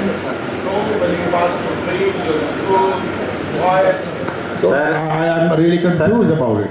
Sir, the purpose of doing acute surgery that because once you are operating everything in the same sitting, there is better alignment and better rehab. And there is one school of thought that the fibrous and stable knee is better than mobile and unstable knee. That's why I operate this. Thank you, Dr. Gurudev, for your nice presentation, and you have answered the question of the audience very in nice manner. Now it's time for Dr. Samantha sir. Sir, please come and say your talks on revision PCL. Dr. Samantha sir. Respected chairpersons, my senior friends and colleagues, I will be talking on the same line what Gurudev was talking to. And I completely agree that we all operate the acute knees, not wait more than 3 weeks time if we were dealing with the multi-legs. So I think when we do the revision ACL or the revision PCL, when we talk about the failures of this the reconstructed ligaments, always we talk of 3 common choices. One is the wrong tunnel, and wrong tunnel. So I think when we do the ACL or PCL, the same is true even for the PCL. Any reconstructed ligament can fail. The main problem is the wrong tunnel, and it is more true for the PCL. As because I think somebody was asking whether to use the C-arm for the PCL. When I started doing the PCL, I used the Siam, because that time we are very frightened, because if you can use the tibial tunnel, then 90% of your PCL job is done. Because if your tibial tunnel is not at proper location, it is not beyond 50 millimeter from the tibial articular surface, you are practically not going to the anatomical insertion of the PCL. So you have to be minimum 15 millimeter down from the tibial articular surface.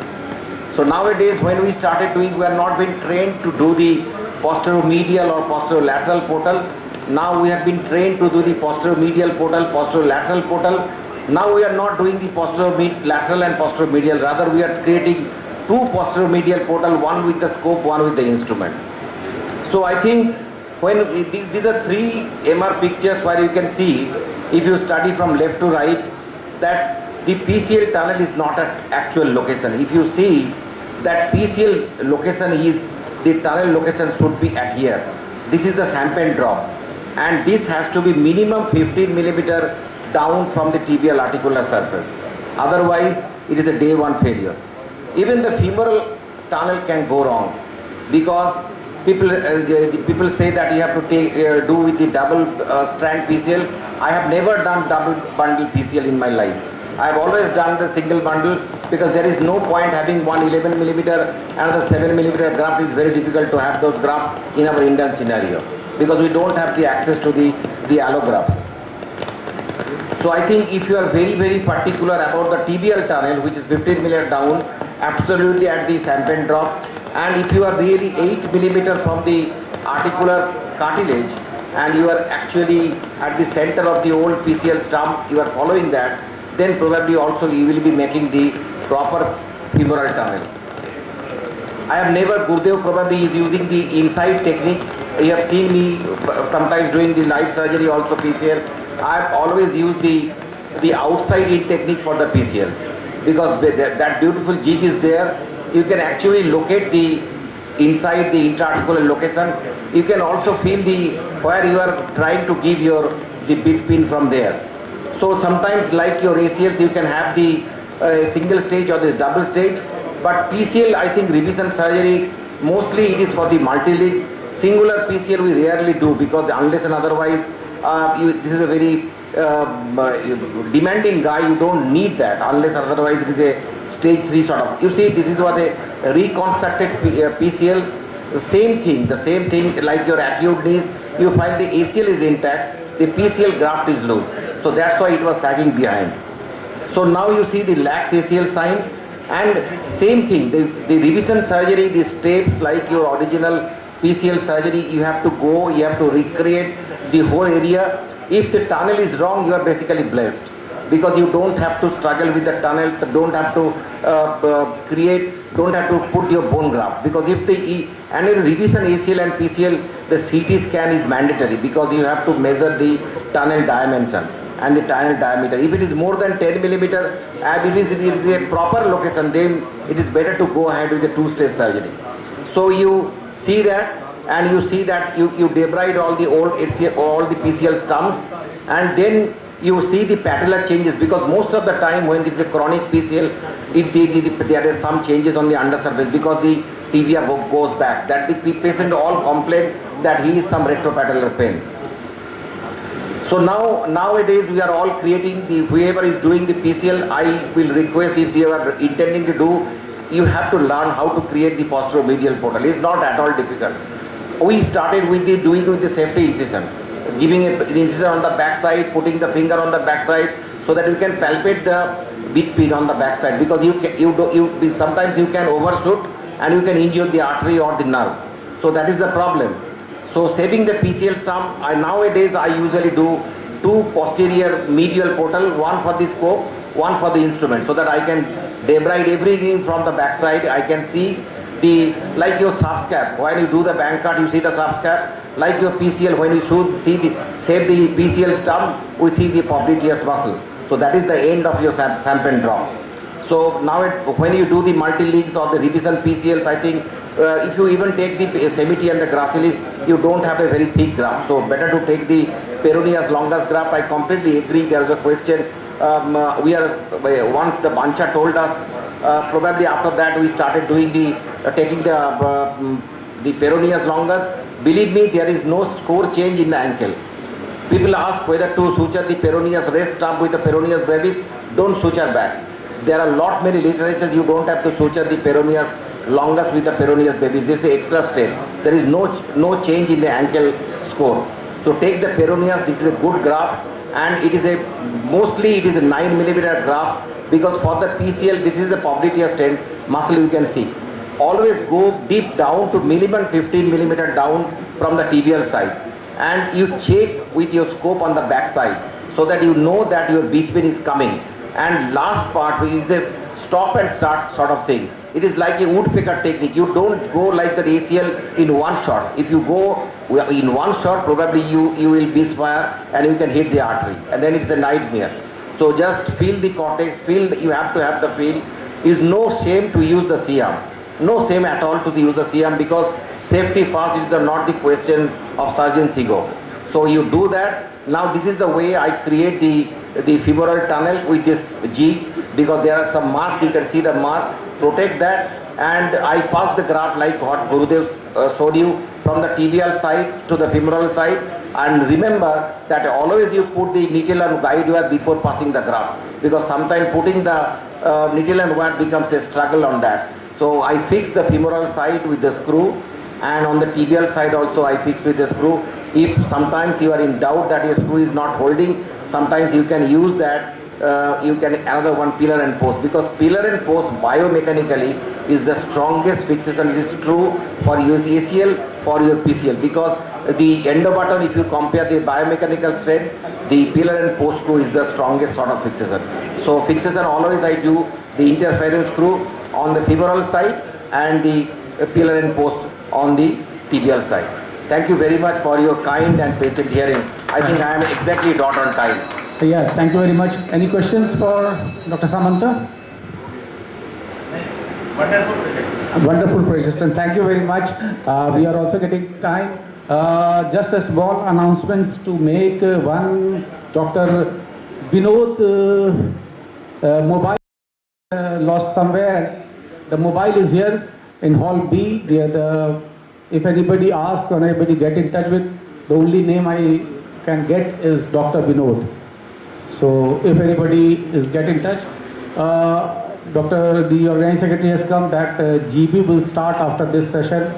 So the session would be a bit delayed.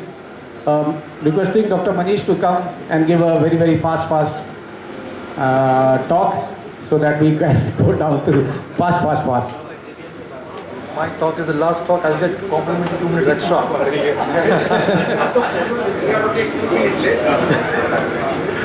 Okay.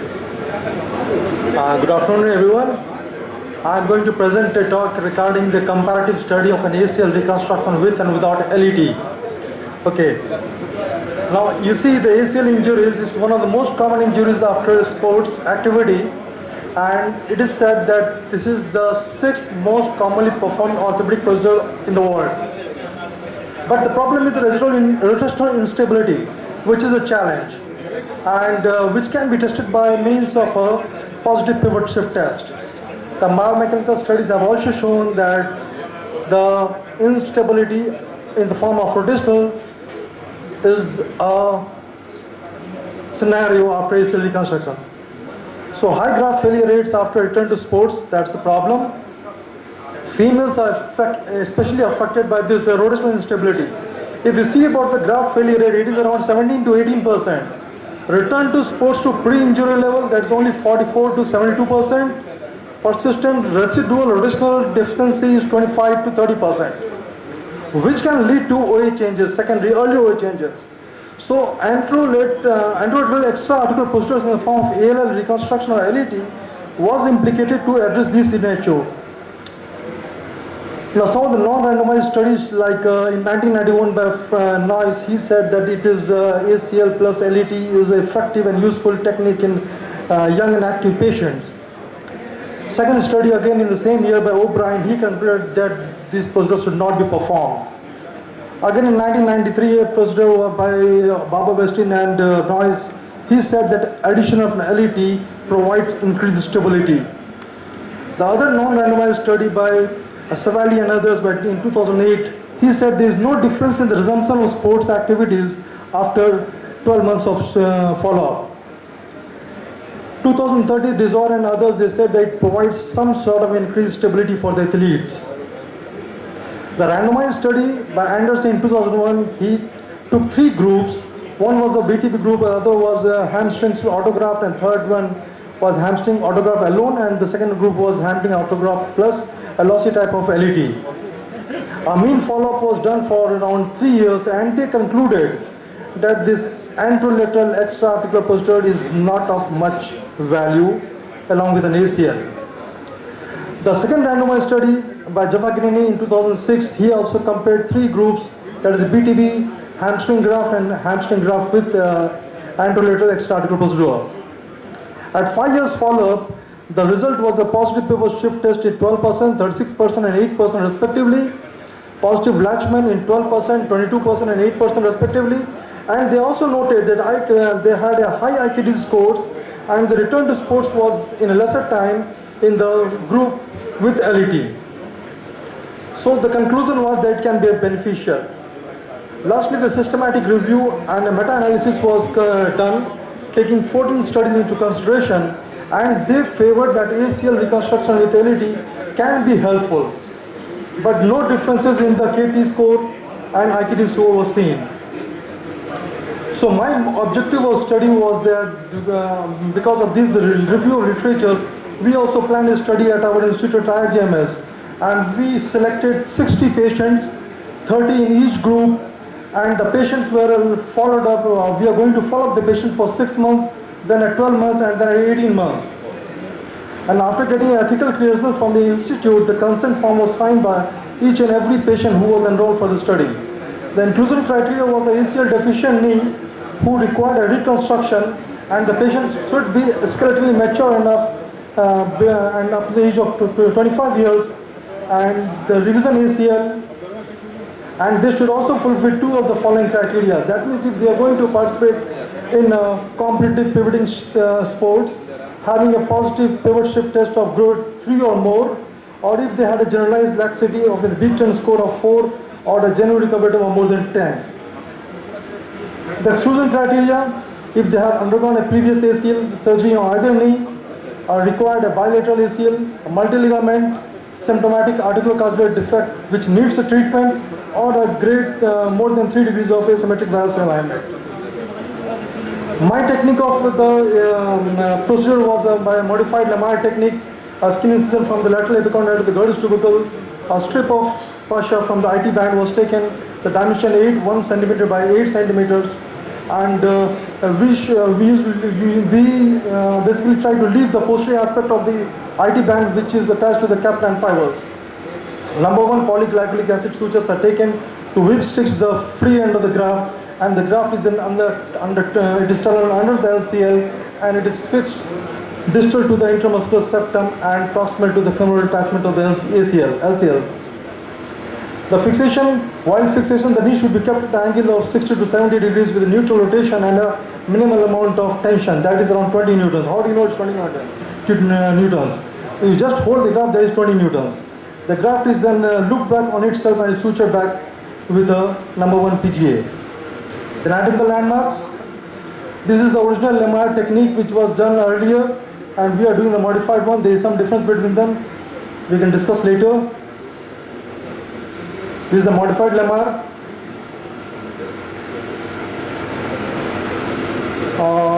This was the patient, 23 years old. He had undergone ACL reconstruction in the year 2018, but somehow he had a rupture of his graft, and then he presented to us, so we decided to do a revision ACL surgery along with an LET. This is the graft which has been harvested, the end has been whip stitched, and this is how the graft is being passed under the LCL, and it is brought back.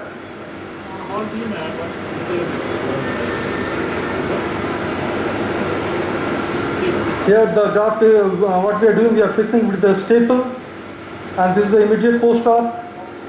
You can see the anti-drop test that has become negative, the latchman, and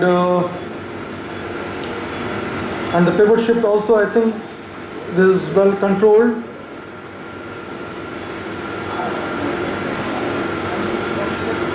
That's pivot shift, we're not getting pivot shift. So this is the immediate post-op picture of the patient.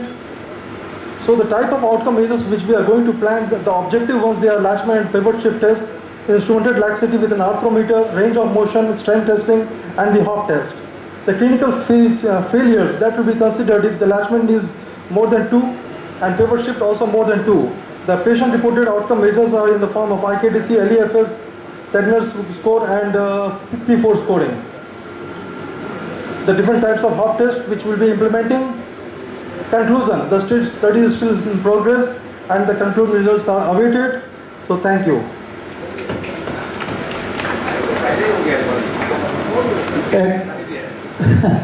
Excellent presentation, Manish. Any questions to ask?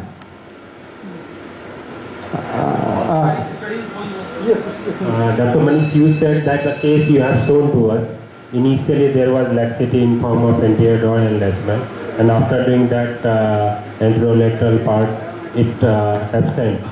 So this Lamar procedure is only for the pivoting thing, not for the anterior door and latchman. If it is before surgery, then it should be there even after surgery of that only.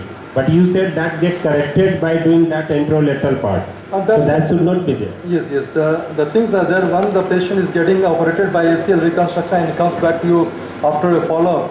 And then you see there's some amount of residual laxity is there in those patients.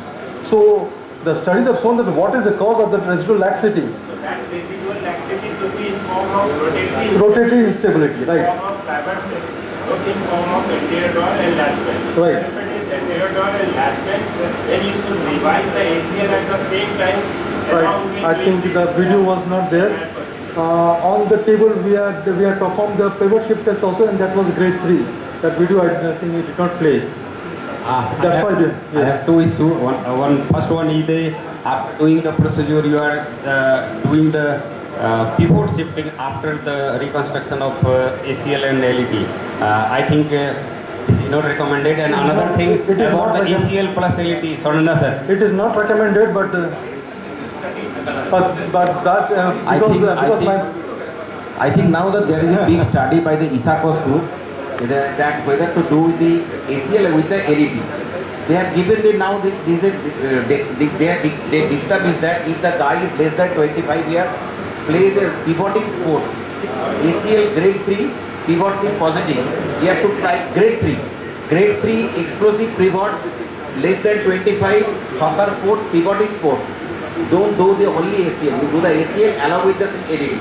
Right. What the question I think Gurudev was asking, whether to add the LET as a second procedure, so if it is a failure, you can still do the LET if it is a rotationally unstable, not for the latchman or anything. If the pivoting is not happy, then you can add on the LET. I think that was the Gurudev question. And regarding the Gurudev, what he was asking, that not to perform the pivot shift test on the table. Not to perform at all the pivot shift, never perform. My PG students are sitting back and they are undergoing the study. So just for documentation, we did that. Yeah, I'm just wondering, I'm getting confused. The rotational anterolateral instability is entirely a different ballgame. What you are saying that after the ACL reconstruction, if the pivot shift is again coming positive, that means the initial reconstruction, the ligaments were not enough tightened, and what was the reason? So what happens, sir, whenever you are recreating an ACL, that means you are reconstructing an ACL, that many times does not address all the instabilities of the knee, especially the rotatory component of the instability, that cannot be addressed by ACL reconstruction alone. So many times if the patient is having a residual instability, in those cases you can go for an anterolateral extra-articular procedure. And that can be in the form of either an ALL reconstruction or a lateral extra-articular tenodesis. Or that hamstring, what you call that, passing the tendon through the fibular head, then going to at the point and then tightening the lateral. Right, so we have taken IT band. IT band was taken. Anyway, thank you very much, Manish. It was an excellent presentation. May I request Dr. Bhuvan Singh and excellent enthusiast of our BOA to give memento to all our speakers, please. May I request Dr. Surendra Kamath, please. May I request all the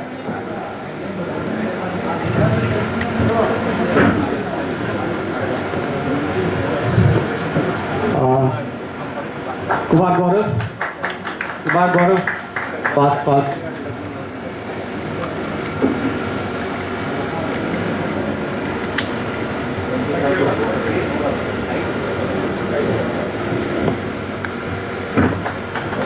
Dr. Rajiv Raman.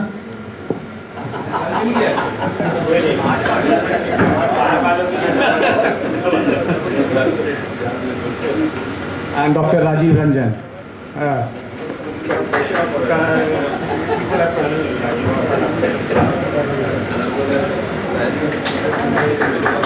Dr. Gurudev.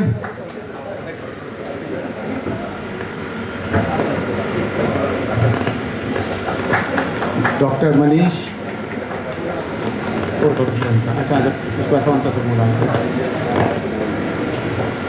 And Dr. Samantha, please.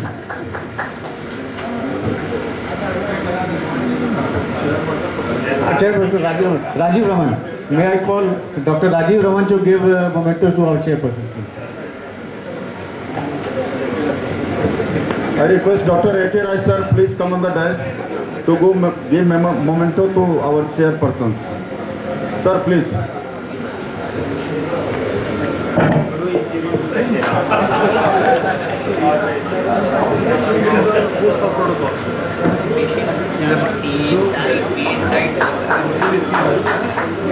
Studied all the but original environment